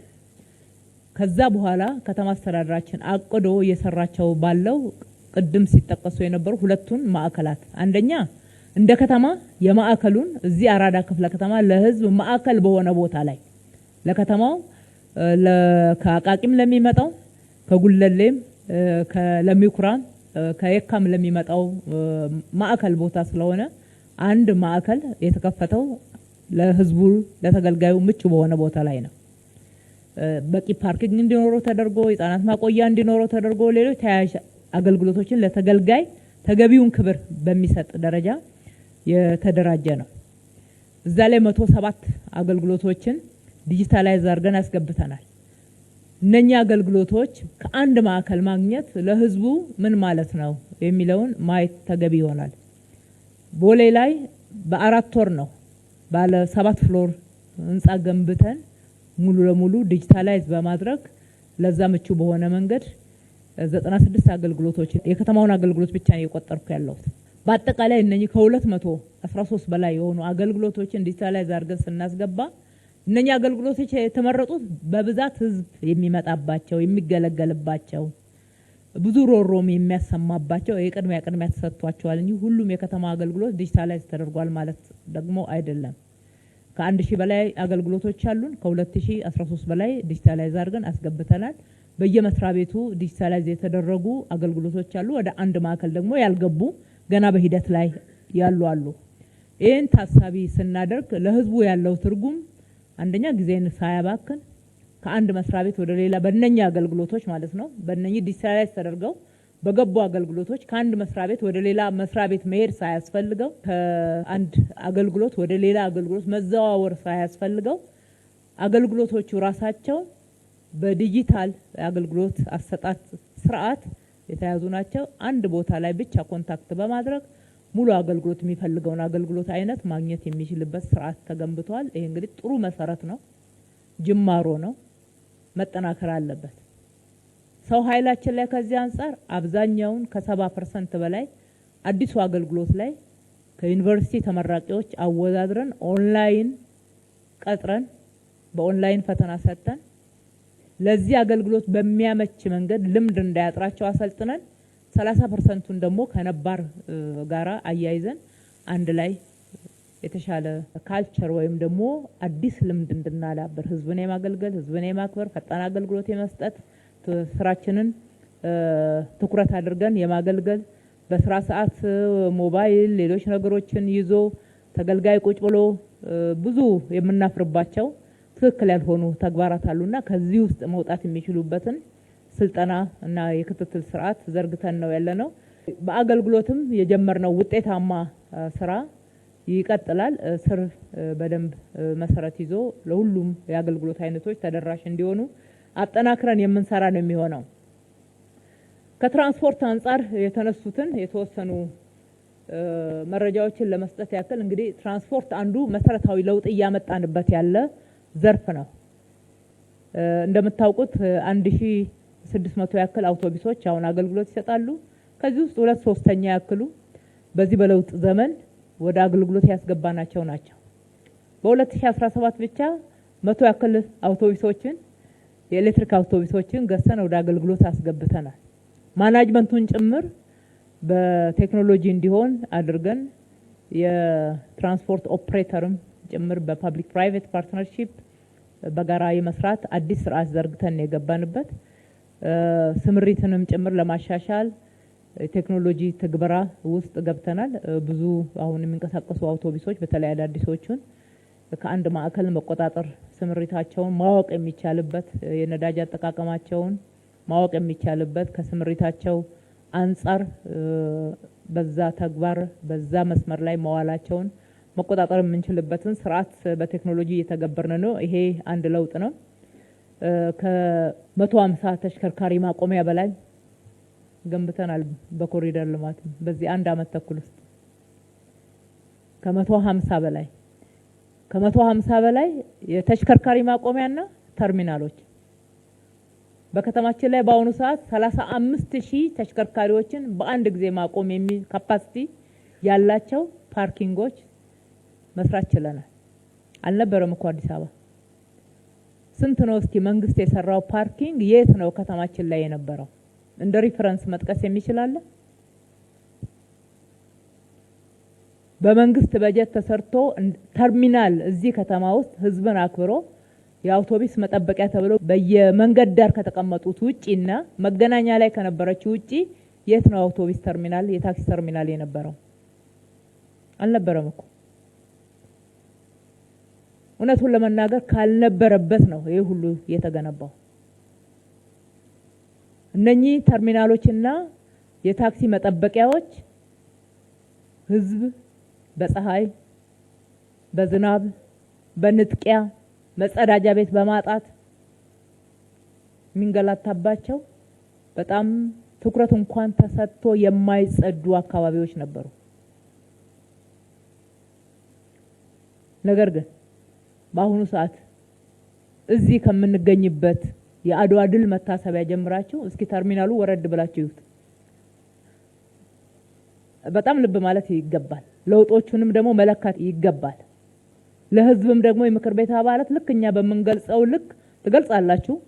ነገር ግን በዚህ ደረጃ ከየት ነው የተነሳ ነው ብሎ ንጽጽሩንም ማየትም ተገቢ ነው የሚሆነው። ንጹህ የሆነ ቦታ ተቀምጠው የንጽህና መጠበቂያ ቦታ አግኝተው በየመንገዱም ላይ ያሉትና አሁን የተገነቡት ላይ መጸዳጃ ቤት አሉ። ጥላ ነው የሚቀመጡበት ቦታ። ተጨማሪ የሚበላ የሚጠጣ መግዛት የሚፈልጉት ነገር ካለ ፍላጎት ካለ አነስተኛ ሱቆች ባጠገባቸው እንዲዘጋጁ ተደርጎ የሰውን ክብር በሚመጥን ልክ አገልግሎት የምንሰጥባቸው ቦታዎች ሆነዋል። ይሄ እንደተጠበቀ ሆኖ የሁሉ ስራ እየተሰራ ታዲያ አሁንም እነኚህ ረጃጅም ሰልፎች ምንድናቸው? ጥያቄው እሱ ይመስለኛል። የት አካባቢ ብትሉ በዝርዝር ማንሳት ይችላል ከምክር ቤቱ ሰዓት አንፃር ካልሆነ በስተቀር እነኚህ ረጃጅም ሰልፎች የሚታዩት ምንድናቸው? አንደኛ በግልጽ እንነጋገር፣ ከፍተኛ ፍልሰት አለ አዲስ አበባ ላይ። አገልግሎታችን በትክክል ለከተማው ህዝብ ተደራሽ መሆን ላይ ከፍተኛ ጫና እየፈጠረብን የውሃ ብትወስዱ፣ የመብራት፣ የትራንስፖርት፣ ሌሎችም የጤናው መድንም አንዱ እየጨመረ ያለበት ትምህርት ቤቶች ፈረቃ መውጣት ያልቻሉ ትምህርት ቤቶች 2-3 ትምህርት ቤቶችን አጠገባቸው ገንብተ ዘንድሮ ከፈረቃ ወጣ ሲባል ስንመዘግብ እንደገና ተመልሶ ፈረቃ ውስጥ የሚገባበት እነ ኮልፌ ክፍለ ከተማ ማንሳት ይቻላል። የሰራ ነው የትምህርት ቤት ብዛትና ተመልሶ ወደ ፈረቃ የሚገባበት አግባብ እንዲሁም አሁን ያነሳቸዋቸውን አገልግሎቶች እንደ መንግስት እንደ ሀገር መነጋገርና ሁሉም ቦታ ሰፊ የስራ እድል የሚፈጠርባቸው ሰፋፊ ከተሞች ሰው እንግዲህ ከተሜነትን ማስቆም አንችልም። ወደ ከተማ መግባት የከተሜነት መስፋፋት ወደፊትም ተጠናክሮ የሚቀጥል ነው። መንግስትም በአግባቡ የሚመራው ነው የሚሆነው። ነገር ግን ደግሞ በዋና ከተማ ላይ ብቻ ሳይሆን በየደረጃው ሰፋፊ የስራ እድል እየተፈጠረ ህዝቡን የሚስቡ እዛው በየአካባቢው ጭምር ማቆየት መያዝ የስራ እድልም በሰፊው መፈጠር መቻል ይኖርበታል። እነኚህና መሰል ምክንያቶች ይኖራሉ ብለን ስለምንገምት ነው ፍልሰት አለ። በሌላ በኩል ደግሞ ያለው ችግር አሁንም ያልተሻገር ነው የትራንስፖርት አገልግሎት አሰጣጥ ላይ አሁንም የምንኮራበት አይደለም። የቅድሙ ጅምር ስራዎች እንዳሉ ሆነው እነሱ ስራዎችን ታሳቢ አድርገን ተጨማሪ ስራዎችን ለመስራት በዚህ አመትም እቅዳለን። የአንድ ማዕከል የትራፊክ ማናጅመንት የትራንስፖርት ስምሪት ማዕከላችን በዚህ አመት ሙሉ ቴክኖሎጂውን በማስገባት ከዓለም ባንክ ጋር ያለው ውል ተቋርጧል። በራሱ ምክንያት በራሳችን በጀት በከተማው በጀት ተሟላ አድርገን ወደ ስራ እናስገባዋለን ማለት ነው። ያልጎበኛችሁ ምናልባት መገናኛ ላይ G-4 ህንጻ ለዚሁ ለትራፊክ ማናጅመንትና ተያያዥ ስርዓቶች የአንድ ማዕከል የአገልግሎት ስርዓትን ለመተግበር ጨርሰናል። እቃዎቹን ማስገባት ቴክኖሎጂዎችን የተሟላ ማድረግ ነው የሚቀረን። ስምሪቶችን በሚገባ መቆጣጠር እንችላለን። ስምሪት የሚሰጡ የትራንስፖርት የሚሰጡ ከአሽከርካሪዎች ጀምሮ የስነ ምግባር መሻሻሎች አሉ። ገና ነው፣ ብዙ ስራ ይጠይቀናል። አሁን ከትኬት ቆራጮች ጀምሮ ትኬት እንኳን ወደ ሲስተም እየገባ ነው። ነገር ግን አጠቃላይ የሰውን የሚያስተናግዱበት ተገልጋይን የሚያስተናግዱበት ስራ ሰዓትን የሚያከብሩበት አግባብ አሁንም ተጨማሪ ስራ የሚፈልግ መሆኑን ለምክር ቤቱ ለማንሳት ነው። በዚህ አመትም አንዱ ትኩረት ሰጥተን የምንሰራው ስራ ነው የሚሆነው። ከውሃና ከመብራት አንጻር የተከበረው ምክር ቤት ያነሳው ትክክል ነው። የውሃ አቅርቦት አሁንም ሺፍት ነው፣ የሚቆራረጥበትም አግባብ አለ።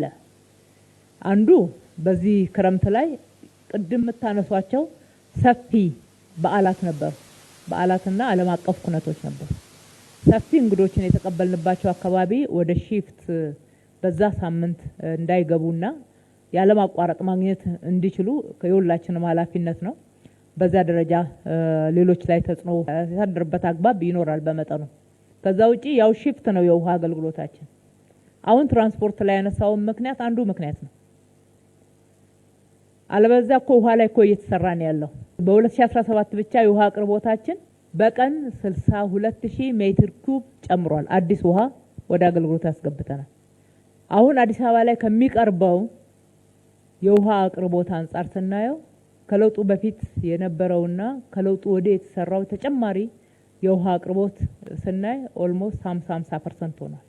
ከአዲስ አበባ መስራታ ጊዜ ወስደን ስናይ ይህንን በጥናትም መረጃዎችም ስላሉ በሚገባ ሪፈር ማድረግ የሚቻል ነው። ስራዎች በጣም እየተሰሩ ናቸው። ነገር ግን አቅርቦታችንን ተደራሽ ከማድረግ አንጻር ጫናዎች አሉ። በሌላ በኩል ደግሞ የቁጥጥር ስርዓታችን ጠንካራ ለመሆኑ ነው። ጠንካራ መሆን ይገባዋል። ከዚህ በላይ የመጠጥ ውሃን ለግንባታም ለመኪና ማጠቢያም ለአረንጓዴ ልማትም በተለያየ መንገድ የሚጠቀሙ አሉ። ከተማ አስተዳደሩ በርካታ ፍሳሽ ማጣሪያ ማዕከላትን ገንብቷል። ከዛ ነው መጠቀም መቻል ያለባቸው። አሊያም አንዳንድ ፋብሪካዎችና ትልልቅ ተቋማት የመጠጥ ውሃን ሳይሆን የጉድጓድ ውሃ መቆፈር አለባቸው። የውሃና ፍሳሽ ባለስልጣን ፍቃድ ይሰጣል። በዛ አግባብ መጠቀም አለባቸው። ይሄንን መተግበር ላይ ያሉ ክፍተቶች አሉ።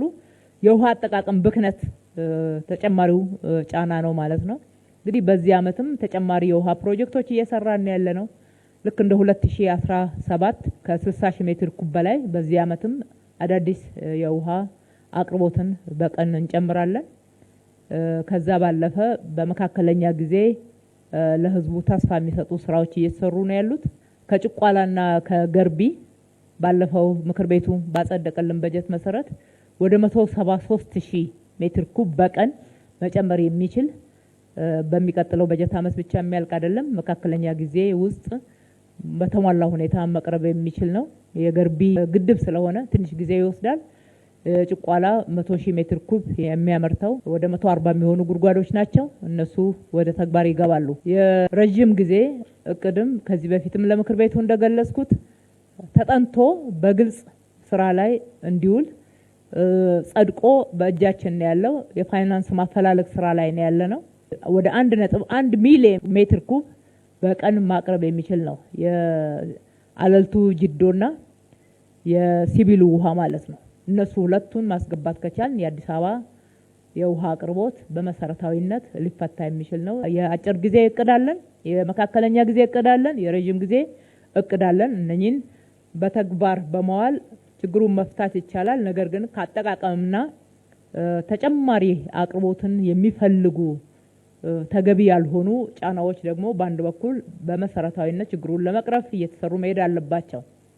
ከጤና አንጻር የተነሱ ጥያቄዎችን አጠር አድርጌ ለመመለስ ያክል እንግዲህ ጤና ላይ ጠያቂውም እንዳነሱት በርካታ ስራዎች ተሰርተዋል።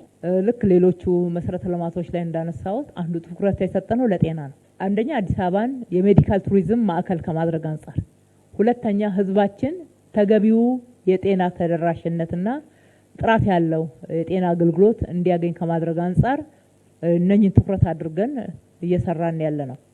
ጤና ጣቢያ ሁሌ ይጠየቃል በዚህ ምክር ቤት። ዛሬ ብቻ አይደለም፣ በተደጋጋሚ ሁሉም ወረዳዎች ጤና ጣቢያ ሊኖራቸው እንደሚገባ ታሳቢ ያደረገ ጥያቄ ከህዝቡ ይነሳላቸዋል። እኛም ማብራሪያ እንሰጣለን። በስታንዳርድ እንሂድ፣ አገልግሎቱን ብናልቅ ነው የሚሻለው። ሁሉም ጋር የማዳረስ አይነት በውድድር መንፈስ ከምንመለከተው ይልቅ ጎረቤት ወረዳ ላይ ሁሉንም ማህበረሰብ ማዕከል ያደረገ ጤና ጣቢያ ካለ እሱን አገልግሎቱን ሰፊና ጥራት ያለው በማድረግ ተደራሽነቱን ከፍ ብናደርገው ይሻላል ነው እያልን ያለ ነው። ከዓለም የጤና ድርጅት ስታንዳርድ አንጻር አዲስ አበባ የጤና ተደራሽነትን አሟልታለች። ከዛ አንጻር ከመዘን ነው። ነገር ግን ደግሞ ሚዛናችን እሱ ብቻ አይደለም። የህዝብ ጥያቄና ቅሬታ የሚነሳባቸውን በተገቢው መዝነን ምክንያታዊ ናቸው ያልናቸውን ደግሞ እየመለስን እየሄድን ስለሆነ በ2017 ብቻ 9 አዳዲስ ጤና ጣቢያዎችን አብዛኛዎቻችሁ ቋሚ ኮሚቴዎች አብረን የመረቅነው እነኚህ በ2017 የጨረስናቸው 9 አዳዲስ ጤና ጣቢያዎች የመጀመሪያ ደረጃ ሆስፒታልን የሚመጥኑ ናቸው። የድሮውን አይነት ጤና ጣቢያ አልገነባንም። የወደፊት የከተማዋን እድገት የዛሬውንም ፍላጎት ታሳቢ ባደረገ መንገድ ነው። 4ቱ ነባር ጤና ጣቢያ በነበሩበት ያው ስላረጁ አፍርሰን በማስፋፊያ መንገድ ነገር ግን ሙሉ ለሙሉ አዲስ አርገን የሰራነው። 5ቱ ጤና ጣቢያ ያልነበራቸው ወረዳዎች ብላችሁ እናንተ እዚህ ምክር ቤት ያነሳችኋቸውን መነሻ በማድረግ መቼም ካንዱ ወረዳ ሌላው ወረዳ ይሻላልና ቅድሚያ የሚሰጣቸውን ቅድሚያ ሰጥተን ምላሽ የሰጠን። ይሄ ብቻ አይደለም፣ 13 ጤና ጣቢያዎች በተሟላ ሁኔታ ታድሰዋል። የእድሳት ስራዎች የሪኖቬሽን ፈርሰው እንደ አዲስ የተገነቡት እንዳሉ ሆነው እንደገና ሪኖቬት ተደርገዋል። ይሄም አሁን በጨረስነው በጀት ዓመት ነው። 4 ሆስፒታሎችን በማስፋፊያ ርዕስ ነገር ግን አዳዲስ ሆስፒታል ነው እየገነባን ያለ ነው። ማሳያ ዘውዲቱ እዚህ አጠገባችን አይደለ? ዘውዲቱ መታሰቢያ ሆስፒታል እንመልከተው። የቀድሞ ዘውዲቱ መታሰቢያ ሆስፒታል የአልጋው የቢልዲንጉ ግቢውን እንመልከተውና አሁን የተገነባውን እንየው። አዲስ ገነቡ ለመባል ወደ አዲስ መሄድ አልፈለግንም። ግቢው ምቹ ነው፣ ማዕከል ነው። ለመስቀል አደባባይ ለሚደረጉ ኩነቶች ለአንዳንድ ነገሮች ፈጣን ተደራሽ ሆስፒታል ነው። እሱን ሪኖቬት አድርገን ቀድሞ በሚሰጠው አገልግሎት ልክ ማስቀጠል ይቻላል። ነገር ግን ደግሞ ለህዝቡ አገልግሎት በጣም ማዕከል ስለሆነና ጥሩ ቦታ ላይ ስላለ እንደ አዲስ ነው የገነባ ነው። ግንባታ ብቻ አይደለም፣ ዘመኑ የሚጠቀማቸውን የሕክምና መሳሪያዎች ጭምር እያስገባን ነው፣ እያደራጀን ነው። በቅርብ ቀን ይመረቃል። ራስ ደስታም በዛ ልክ ነው። ዳግማዊ ምኒልክ በዛ ልክ ነው። ጥሩነሽ ቤጂንግን በዛ ልክ ነው የሰራነው። የምክር ቤት አባላት ፕሮግራም ይዛችሁ ምርቃቱ እስከሚደርስ ከምትጠብቁ አይታችሁ ለህዝብ በሚገባ ተስፋ መስጠት ይገባል።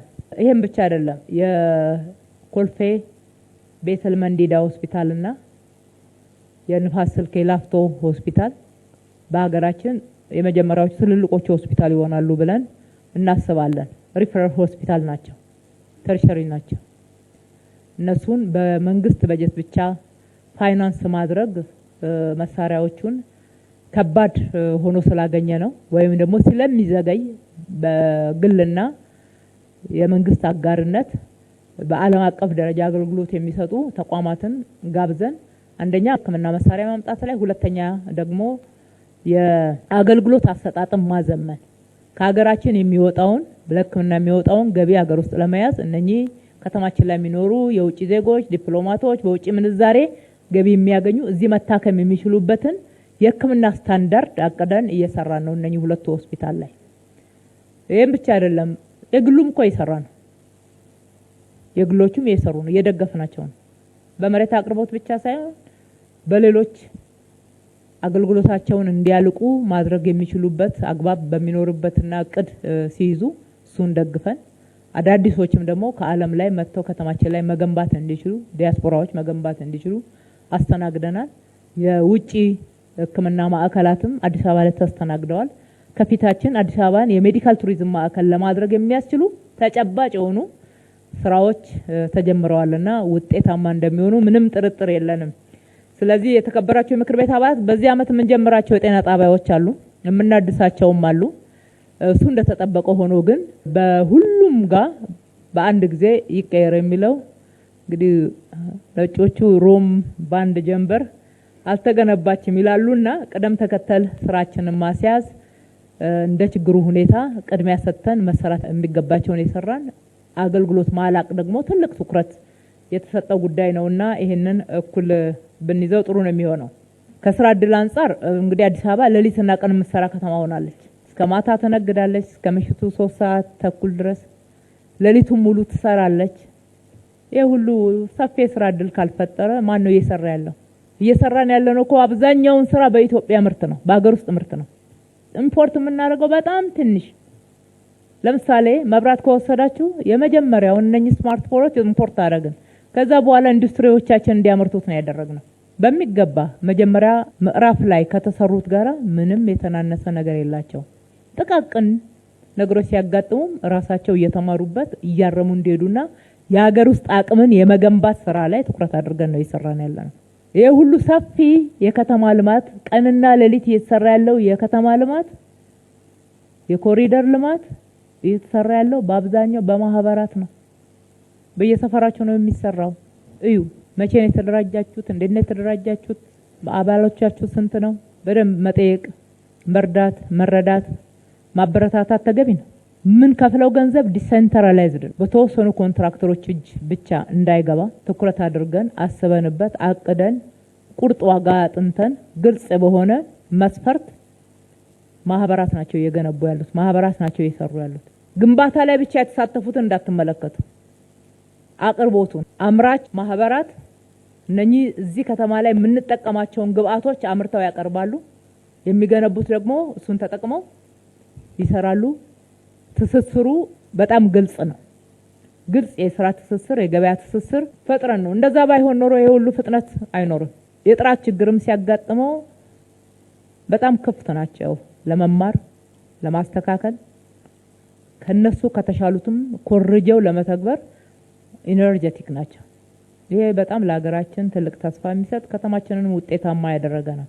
ስለዚህ ከትስስር አንጻር ያለው በከፍተኛ ሁኔታ ከተማችን ላይ አቅም የተፈጠረበት ከተማችን ላይ አቅርቦት ችግር ሆኖ ከከተማ ውጪ ከክልሎች ብዙ ነገር ነው የዞርን ምንጭ ነው። በተለይ ከአረንጓዴ ልማት አንጻር እና ሌሎች የግንባታ ግብአቶች ከመንገድ ግንባታ አንጻር በተለይ ወጣ ብለን ለማምጣት የምንገደድባቸው አጋጣሚዎች አሉና በሰፊው ነው የተሰራ ያለው። መስራት የሚችልና መስራት ፍላጎት ያለው በከተማችን ውስጥ ቀንና ሌሊት ሰርቶ ገንዘብ ለማግኘት የሚያስችል ሰፊ እድል ነው፣ ሰፊ በር ነው ተከፍቶ ያለው። ስራን ለሚመርጡት ይጠባል። እንደዛ ምቹ ላይሆን ይችላል። ስራን በትልቅ ጫና ውስጥ ነው እንዲሰሩ እያደረግን ያለ ነው። ከዛ የስራ ባህል ጋራ መላመድ ይጠይቃል። ለነሱም ለሀገራችንም በአጠቃላይ የሚያስፈልገን ስለሆነ በዛ ልክ ነው እየመራን ያለነው እየተሰራ ያለው። እንግዲህ ከተማችን ውስጥ በርካታ እና ሰፋ ያለ የአነስተኛ ባለሀብት ቁጥር እየጨመረ ነው። በእኛ ክትትል ምን ከፍላቸው እነኚህ በቢሊየን የምናወጣቸው ገንዘቦች ብዙ ማህበራት ብዙ ቤት ውስጥ ነው እየገቡ ያሉትና የተወሰኑ ሙያ የሚፈልጉ ኮምፕሊኬሽን አላቸው ያልናቸውን ስራዎች ለኮንትራክተር እንሰጣለን። ሌሎችን ግን በዛ ስራ እናሰራለን። ሰፊ የስራ እድል ነው የሚፈጠሩ። እነኚህ የተፈጠሩት ሞሎች፣ ሻይ ቤቶች፣ የህፃናት መጫወቻዎች፣ የኳስ መጫወቻ ቦታዎች፣ የስፖርት ማዘውተሪያ ስፍራዎች፣ የመኪና ማቆሚያዎች፣ ተርሚናሎች፣ ሱቆች፣ የገበያ ማዕከላት ሁሉም ቋሚ የስራ እድል ነው የሚፈጥሩት እና ፈጥረዋል። ባለቁት ኮሪደሮች ላይ ማየት ብቻ መጎብኘት ብቻ የሚፈልጉት ቋሚ የስራ እድል ፈጥረዋል። ከቤተሰብ ውስጥ አንድና ሁለት ሰው የስራ እድል ሲፈጠርለት ደግሞ አብረው የሚቀጠሩ በዛ ስራ ውስጥ ሰፊ የስራ እድል የሚያገኘው ማህበረሰብ ቁጥር ሳይቆጠር ነው። 96,000 ያክል በዚህ ክረምት ብቻ የስራ እድል ፈጥረናል፣ ቋሚ የስራ እድል ፈጥረናል በሚል የተነሳው ማለት ነው። ኢንዳይሬክት ደግሞ ተጠቃሚ የሚሆነው ማህበረሰብ ታሳቢ ማድረግ ጥሩ ነው። ከኪነ ጥበብ አንጻር የተነሱት እውነት ነው። ከኪነ ጥበብ አንጻር ከተማችን ላይ ሰፊ ፍላጎት አለ። እንደ ከተማችን ብቻ ሳይሆን አዲስ አበባ ላይ የሚሰራው የኪነ ጥበብ ስራ ለሀገራችን ትልቅ ትርጉም የሚሰጥ ነው። ዋናው የኪነ ጥበብ ማዕከል አዲስ አበባ ነው። አዲስ አበባ በብዙ መንገድ መበርታትና ጥሩ ስራዎችን መስራት ይጠበቃል። ይህንን ታሳቢ ያደረገ ነው ስራ ስንሰራ የነበረው። በእነኚህ የለውጥ ዘመናት በልማት ስራዎቻችን ሁሉ ውስጥ ኪነ ጥበብን ዘንግተን አናውቅም። ከዚህ በፊትም ጥያቄ ተነስቶ ስለነበር በዝርዝር አንዳንድ መረጃዎችን መስጠት ያስፈልጋል ብዬ አስባለሁ። እንግዲህ ኪነ ጥበብ የወል ትርክታችንንም ሆነ ብሔራዊነታችንን ለማሳደግ ተግባቦትን ለማምጣት የአስተሳሰብ አንድነት ከዛም ደግሞ የተግባር አንድነትን ለማምጣት ትልቅ ሚና ትጫወታለች። ስለዚህ ኪነ ጥበብን መደገፍ፣ ኪነ ጥበብን እንዲያድግ እድል መክፈት፣ ማበረታታት ተገቢ ነው እንደ መንግስት።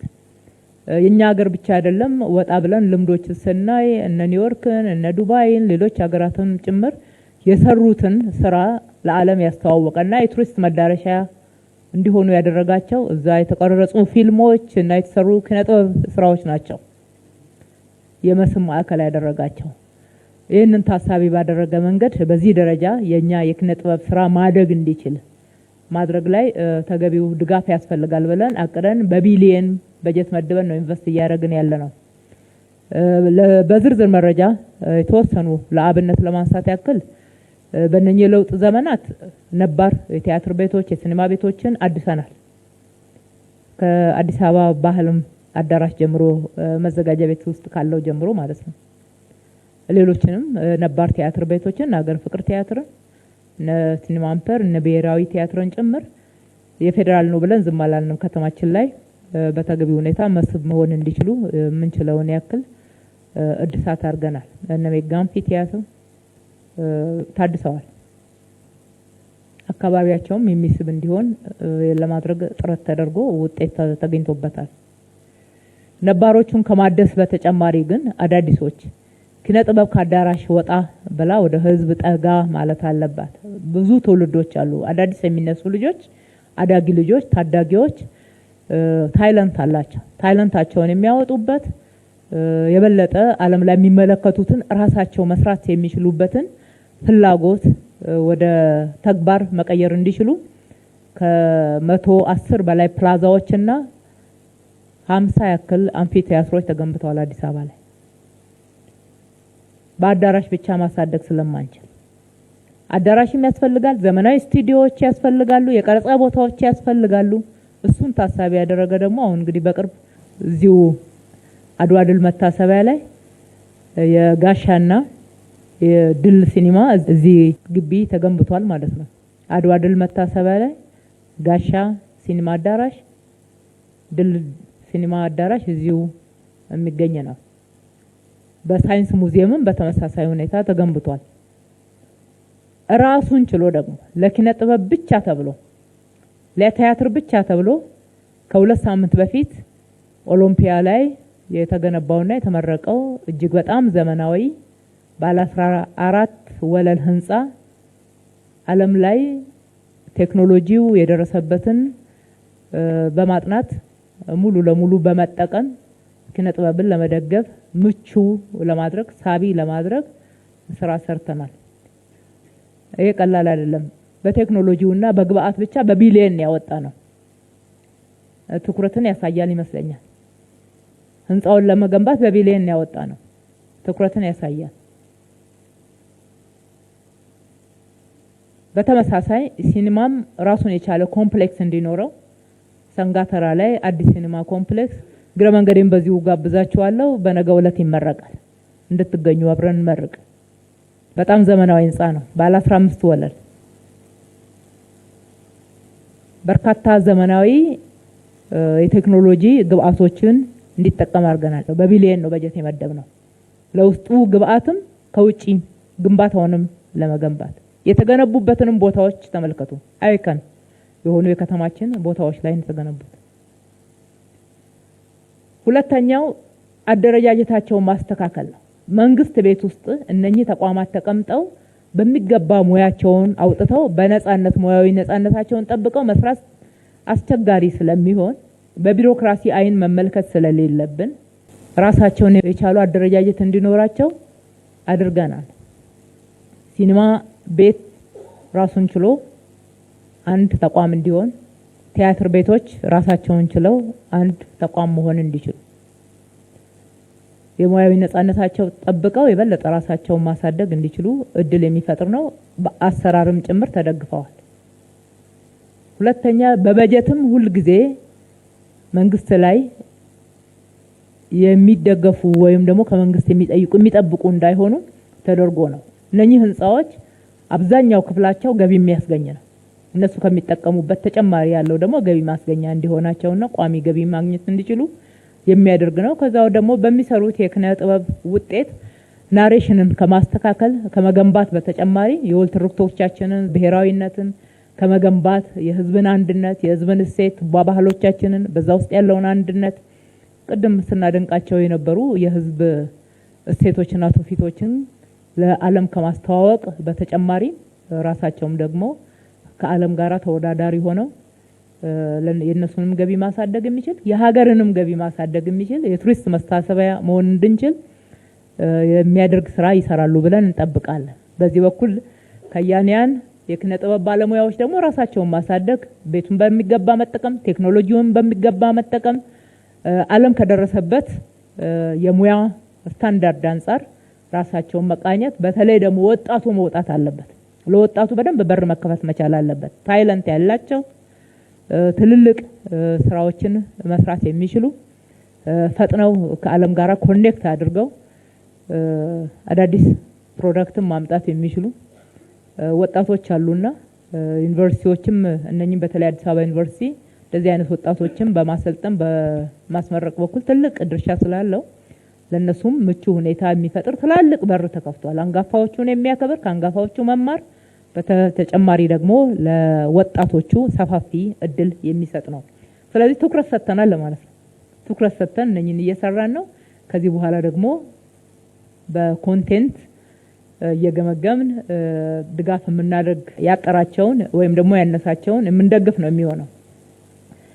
በመጨረሻ ከኮሪደር ልማት ጋራ የተነሳ ስራ በተመለከተ የተወሰኑ ማብራሪያዎችን ለመስጠት አንደኛ የኮሪደር ልማትን ከማስፋት አንጻር ልማቱ ያልደረሰባቸው ማህበረሰብ ክፍሎች ጥያቄ ያነሳሉ ተብሎ የተነሳው ትክክል ነው። እኛ ጋም ጥያቄ የሚመጣባቸው አካባቢዎች ያሉ በተለይ ከኮልፌ ክፍለ ከተማ ይመስለኛል እኛ ጋር ከሚቀርበው ጥያቄ አንጻር ልክ ነው። በየአካባቢው ከተማችንን የማደስ ከተማችንን የማዘመን ከተማችንን የማጽዳት መሰረተ ልማቶችን ለህዝብ ተደራሽ የማድረግ ስራ ሁሉም የከተማችን አካባቢዎች ላይ በጣም ያስፈልጋሉ። የተጀመሩት ስራዎች እና የተገኙት ውጤቶች ከከተማችን ስፋት አንጻር ገና ነው። ገና ከዚህ በላይ መስራት ይገባናል። እነኚህ ስራዎች ግን ስንሰራ አቅደን ነው የምንሰራው። አቅደን ተዘጋጅተን እንደምታውቁት ቤት ያስፈልጋል። ለመሰረተ ልማቶቹ የበጀት ዝግጅት ያስፈልጋል። በጀቶቻችን ላይ ቅደም ተከተል ማስያዝ ግድ ይለናል። ከዚህ አንፃር ምክር ቤቱ ባለፈው ያጸደቀልን የ2018 ትልቁ ትኩረት የቤት ግንባታና የውሃ አቅርቦት ነው ብለን አጸድቀናል። ምክር ቤቱ ዋናውና ትልቁ ትኩረት የመኖሪያ ቤቶች ግንባታ ላይ ነው። በመቶ ሺዎች ጀምረናል። ለምክር ቤቱ መረጃ ይሆን ዘንድ ለማለት ነው። ይሄ እንደተጠበቀ ሆኖ ደግሞ የተወሰኑ መንገዶች ስታንዳርዳቸው መጠበቅ ያለባቸው የትራፊክ ፍሰቱን ለማስተካከል የሚችሉ ታቅደው ቅድሚያ ተሰጥቷቸው መሰራት ያለባቸው ህዝብ የጠየቃቸው መንገዶች አሉ። እነሱም መንገዶች ስንሰራ የኮሪደር ልማት ስታንዳርድ ነው የምንተገብረው። በአዳዲስ መንገዶቻችን ላይ የሳይክል መንገድ በሚያስፈልግበት ቦታ የሳይክል መንገድ፣ የእግረኛ መንገድ መስፋት፣ ተሽከርካሪ መንገዶች ስፋታቸውን ጠብቀው ለዛሬው ችግር ማስተንፈሻ ብቻ ሳይሆን ከዘላቂ ልማታችን አንፃር ግብአትን የሚያመጡ ሆነው እንዲገነቡ እናደርጋለን። ሁሉም ባንዴ ግን መጀመር አንችልም። አሁን አጥንተን የጨረስነው ከኡራኤል ወደ ቦሌ ብራስ ወደ ቦሌ ቪአይፒ ኮኔክት የሚያደርገው ነው። እሱ እየተሰራ ነው ያለው። በፍጥነት ካልሰራን ደግሞ እንደምታውቁት ቢዝነስ ላይ ተጽዕኖ ያሳድራል። በአካባቢው ላይ የተወሰነ የትራፊክ ፍሰቱን ጫና እንዲፈጥር ያደርገዋልና በጣም በፍጥነት የጀመርነውን እየጨረስን ነው። አዳዲስ የምንጀምረው በዚህ አመት ኮሪደር ብለን እንደ ኮሪደር እንደ አዲስ የምንጀምረው አይኖረንም። ጥናት እናደርጋለን፣ ቤቶች እንገነባለን። በጥናታችን መሰረት ከህዝብ ጋራ ቅድሚያ የምንሰጣቸው ቦታዎች ያልናቸው ላይ ውይይቶች እናደርጋለን። ተግባቦት የመፍጠር ስራዎችን እንሰራለን። ከመንገድ ግንባታ ግን የታቀዱ ቦታዎች ስላሉ ቀድመውም የታቀዱ እናንተም በጥያቄ ስታመላልሷቸው የነበሩ ቦታዎች እና የተጀመሩ መንገዶች የተጀመሩ እዛም እዚህም ከኮንትራክተሮች ጋራ የቆዩ ከመሆናቸውና ከልማት ተነሺዎች ጋራ አስቀድሞ አንዳንድ ችግሮች ገጥሟቸው የነበሩ ቦታዎች በራስ ኃይል ገብተን መስራት እየተገደድን ነው። ምክንያቱም የቆዩ ከመሆናቸው የተነሳ ተደጋጋሚ የዋጋ ማሻሻያ ይቀርባል። እኛ ደግሞ አሁን ከምንሰራው አንፃር አዋጭ አለመሆኑን አጥንተናል። ለማቋረጥ ስንሄድ ወደ ኢንተርናሽናል ክሌም እየሄዱ ናቸው። ቀድሞ እንግዲህ በጣም ኳሊቲ እና ጥራት ያለው መንገድ የሚገነቡት በብዛት የውጪ ናቸው ተብሎ ይገመታል መሰለኝ። ቀድሞ የተጀመሩ መንገዶች በአብዛኛዎቹ የውጪ ድርጅቶች ናቸው። በዓለም አቀፍ ደረጃ አንዳንዶቹ ክስ አቅርበውብን ነበር። ከነሱ ጋራ በተቻለ መጠን ክርክሩ ብዙ የሚያዋጣ ነው ስላላገኘ ነው በድርድር ወደ ስምምነት መተን ውል እንዲቋረጥ አድርገን በራሳችን ኃይል የአዲስ አበባ መንገዶች ባለስልጣን እንዲገነባ የማድረግ ስራ ይሰራ ነው። እነሱን ስንገነባ የኮሪደር ስታንዳርድን አስጠብቀን አሚኒቲዎች እንዲሟሉለት አድርገን የምንሰራው ነው የሚሆነው።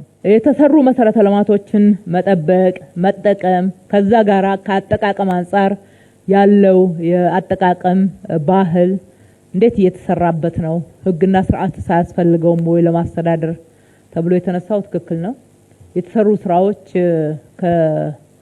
ከሀገራችን ከነበረችበት አንፃር ዓለም አቀፍ ተቋማት፣ አስተያየት ሰጪዎች፣ ሚዲያዎች የሚሰጡት አስተያየት ተከበሩ ዶክተር አለማየሁ እንዳነሱት እኛም አንዳንድ ጊዜ ያስደነግጠናል። በዚህ ልክ ነው እንዴ ብለን የምናይበት ጊዜ አለ።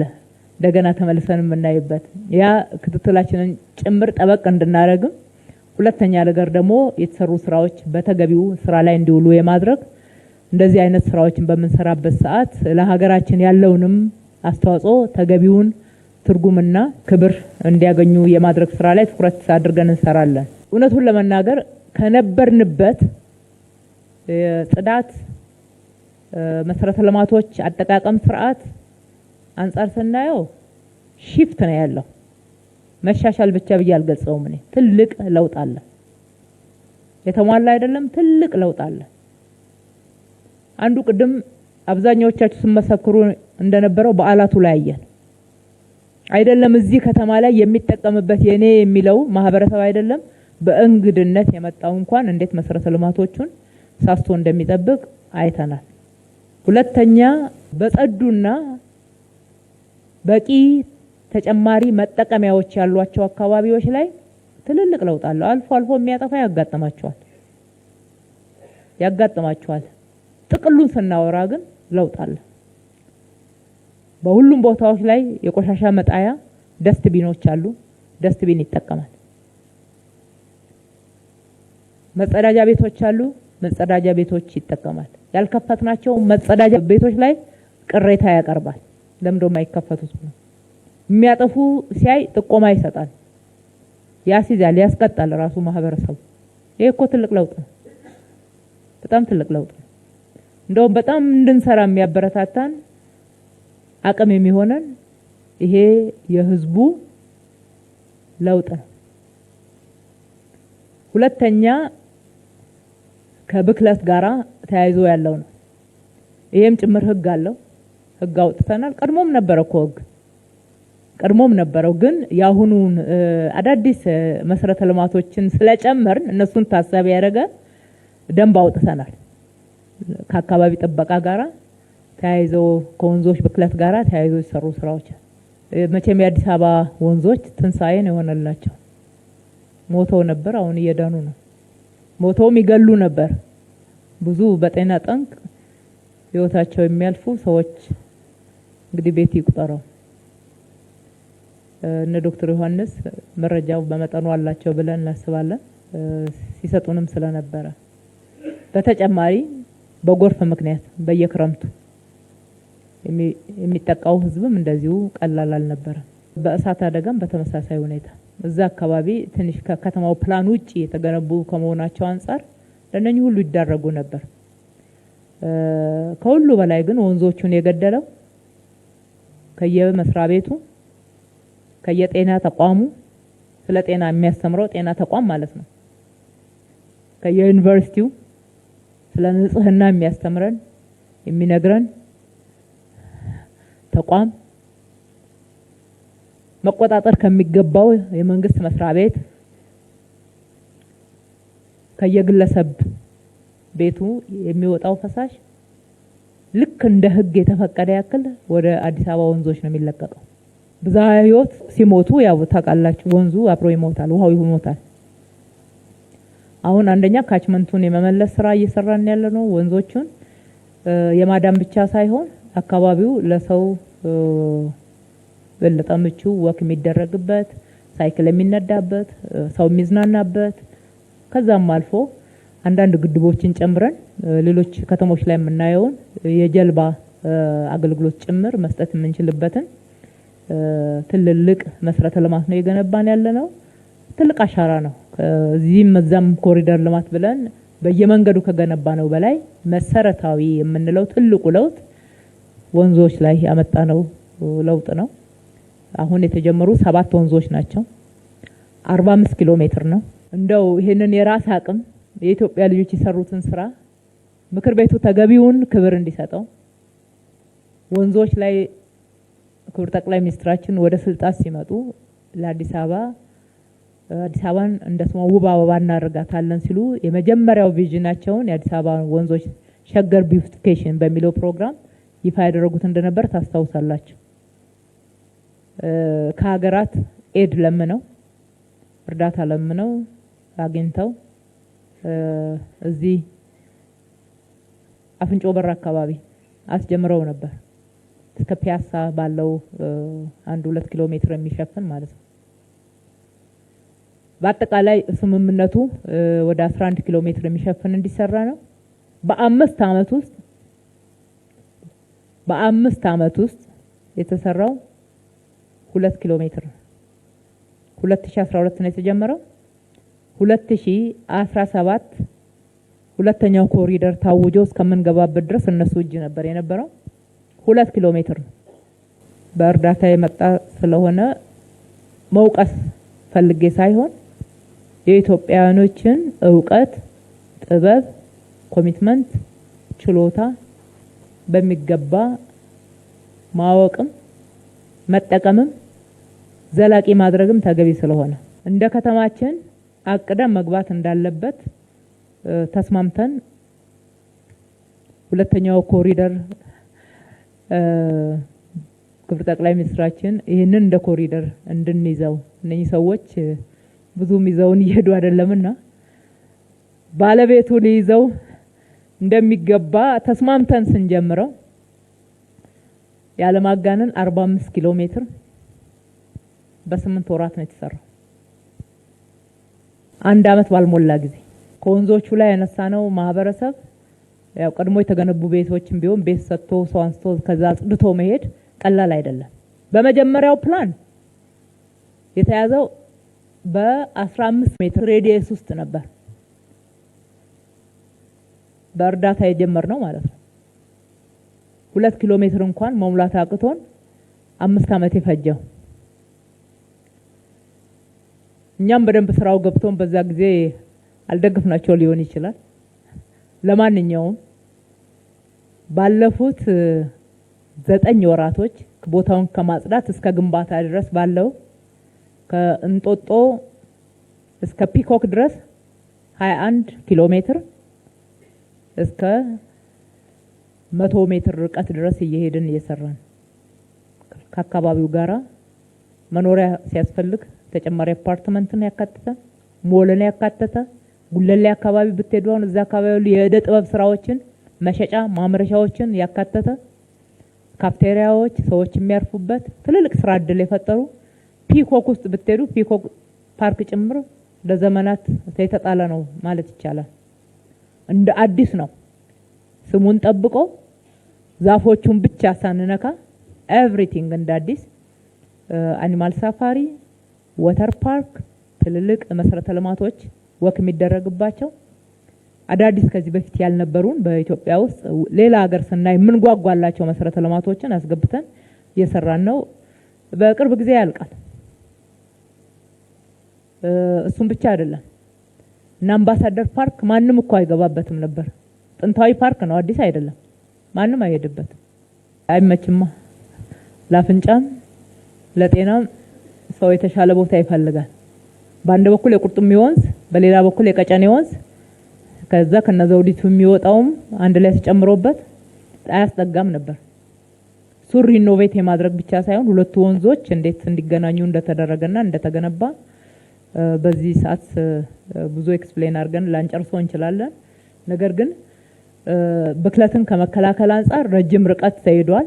ወንዞቻችንን የቱሪስት መዳረሻ የማድረግ ስራ ተሰርቷል፣ እየተሰራ ነው። የሚቀሩን በርካታ ወንዞች አሉ። እነኚህን ከሰራን እነኛን ማንሰራበት ምክንያት የለም። እንደነገርኳቸው ዲዛይን እና ትልልቅ ሪቨር ባንክ ላይ ከሚሰሩት ውጪ ማህበራት ናቸው የሰሩት።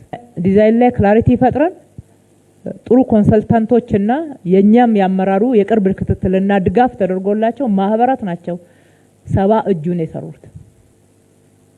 በርካታ የተባበሩ የኛው ደግሞ ፓርትነሮች አሉ፣ የኢትዮጵያውያን ማለት ነው ባለሀብቶች አብረውን ሰርተዋል። እነሱንም እናመሰግናለን። ዶክተር አለማየሁ ካነሱ ጥያቄ አንጻር ህግ አውጥተናል። ያወጣነው ህግ ብክለትን መከላከል የሚያስችል ህግ ነው። ይህንን አጠቃላይ ማህበረሰቡ ላይ የታየውን ለውጥ ጆይን ያላደረጉ ወይም ደግሞ በዛ ደረጃ ያልተቀየሩ ወይም ደግሞ እየለማ ያለው የሌላ ሀገር ከተማ ይመስል ብዙም የማይመቻቸው አንዳንዶች እነሱንም ታሳቢ ያደረገ የለማው የህዝብ መሰረተ ልማት ነው፣ መጠበቅ አለበት። በተገቢው ጥቅም ላይ መዋል ስላለበት ጥብቅ ህግን ያወጣ ነው። በሌላ በኩል ደግሞ ተቋም አቋቁመናል። የኮሪደር ልማት አስተዳደር ትልቅ ኢንቨስት ያደረግንበት ስራ የሰራንበት የደከምንበት ስለሆነ ለትውልድ እንዲሸጋገር እንፈልጋለን። ስርዓት ይቀያየራል፣ ፖለቲካ ስርዓት ይቀያየራል። ነገር ግን ደግሞ ከተማችን ዘላቂ ናት። ለሁሉም የለማ ይሻላል፣ የለማ የተቀየረ ይሻላልና ማልማት መቀየር ደግሞ ለህዝብ ነው፣ ለትውልድ ነው። አትሊስት ለልጆቻችን ብለን እንኳን ማሰቢያ ይገባል። ስንሰራ እነኚህን መሰረተ ልማቶች መጠቀም ላይ ጥፋት ሲደርስ ሲሪየስ የሆኑ ቅጣቶች እንጥላለን። ይሄ ይቀጥላል ተጠናክሮ። አሁን በተለይ መስሪያ ቤቱ ከተቋቋመ በኋላ የአረንጓዴ ልማት ቢሮን፣ የአካባቢ ጥበቃ ባለስልጣንን፣ የውሃና ፍሳሽ ባለስልጣንን የበርካታ ባለድርሻ አካላትን ባካተተ መንገድ በተደራጀ መንገድ ተቋማቱ በጋራ የሚሰሩበት የአሰራር ስርዓትም በዚሁ ልክ ተዘርግቷል ማለት ነው። ሁሉም ኃላፊነቱን መወጣቱን እንደተጠበቀ ሆነው በጋራ ደግሞ የሚሰሩትን ተጠናክሮ ይቀጥላል። አዳዲስ ወንዞች ማልማታችን አይቋረጥም። በዚህ አመትም ይቀጥላል እሱ አዳዲስ ወንዝ። ምክንያቱም ከዛ የሚወጣው ፍሳሽ አንደኛ የከተማውን ነዋሪ የሚበክል ጤናን የሚጎዳ ነው። ሁለተኛ ነገር ደግሞ የአካባቢ ለብዙ ልማት መዋል እየቻለ በዚህ ሁኔታ መባከንም ስለሌለበት እሱ የሚቀጥል ነው የሚሆነው። ገበያችንንም ያሳድጋል፣ ቱሪዝምን ያሳድጋል፣ የሀገርንም ክብር ከፍ ያደርጋል። በዛ ደረጃ ታሳቢ አድርገን ነው እየሰራን ያለ ነው። የተከበራችሁ የምክር ቤት አባላት እነኚህን ለመረጠን ማህበረሰብ የከተማ አስተዳደሩን አስፈጻሚ ጥሪ መጠበቅ አያስፈልግም። ከማህበረሰባችሁ ጋራ ከመረጠን ህዝብ ጋራ ሆነን በየአካባቢያቸው የተሰራ መሰረተ ልማቶችን ማየት ማህበረሰቡ ከዚህ በላይ ያጠቃቀም ልምድ ላይ ግልጽነት እንዲኖረው በራሱ ገንዘብ ነው የተገነባው፣ ለሱ ነው የተገነባው፣ መጠበቅ እንዲችል መጠቀም እንዲችል ተጠቃሚነቱን ማረጋገጥ ላይ ቀጣይነት ባለው መንገድ ክትትል እንዲኖረው ማድረግ ላይ ከዚህ በላይ ለውጥ እንፈልጋለን።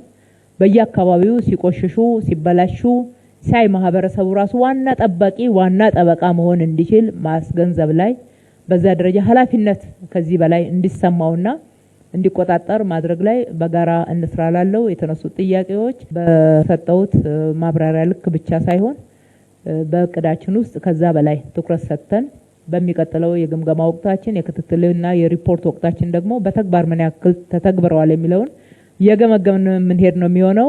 እጅግ አድርጌ አመሰግናለሁ።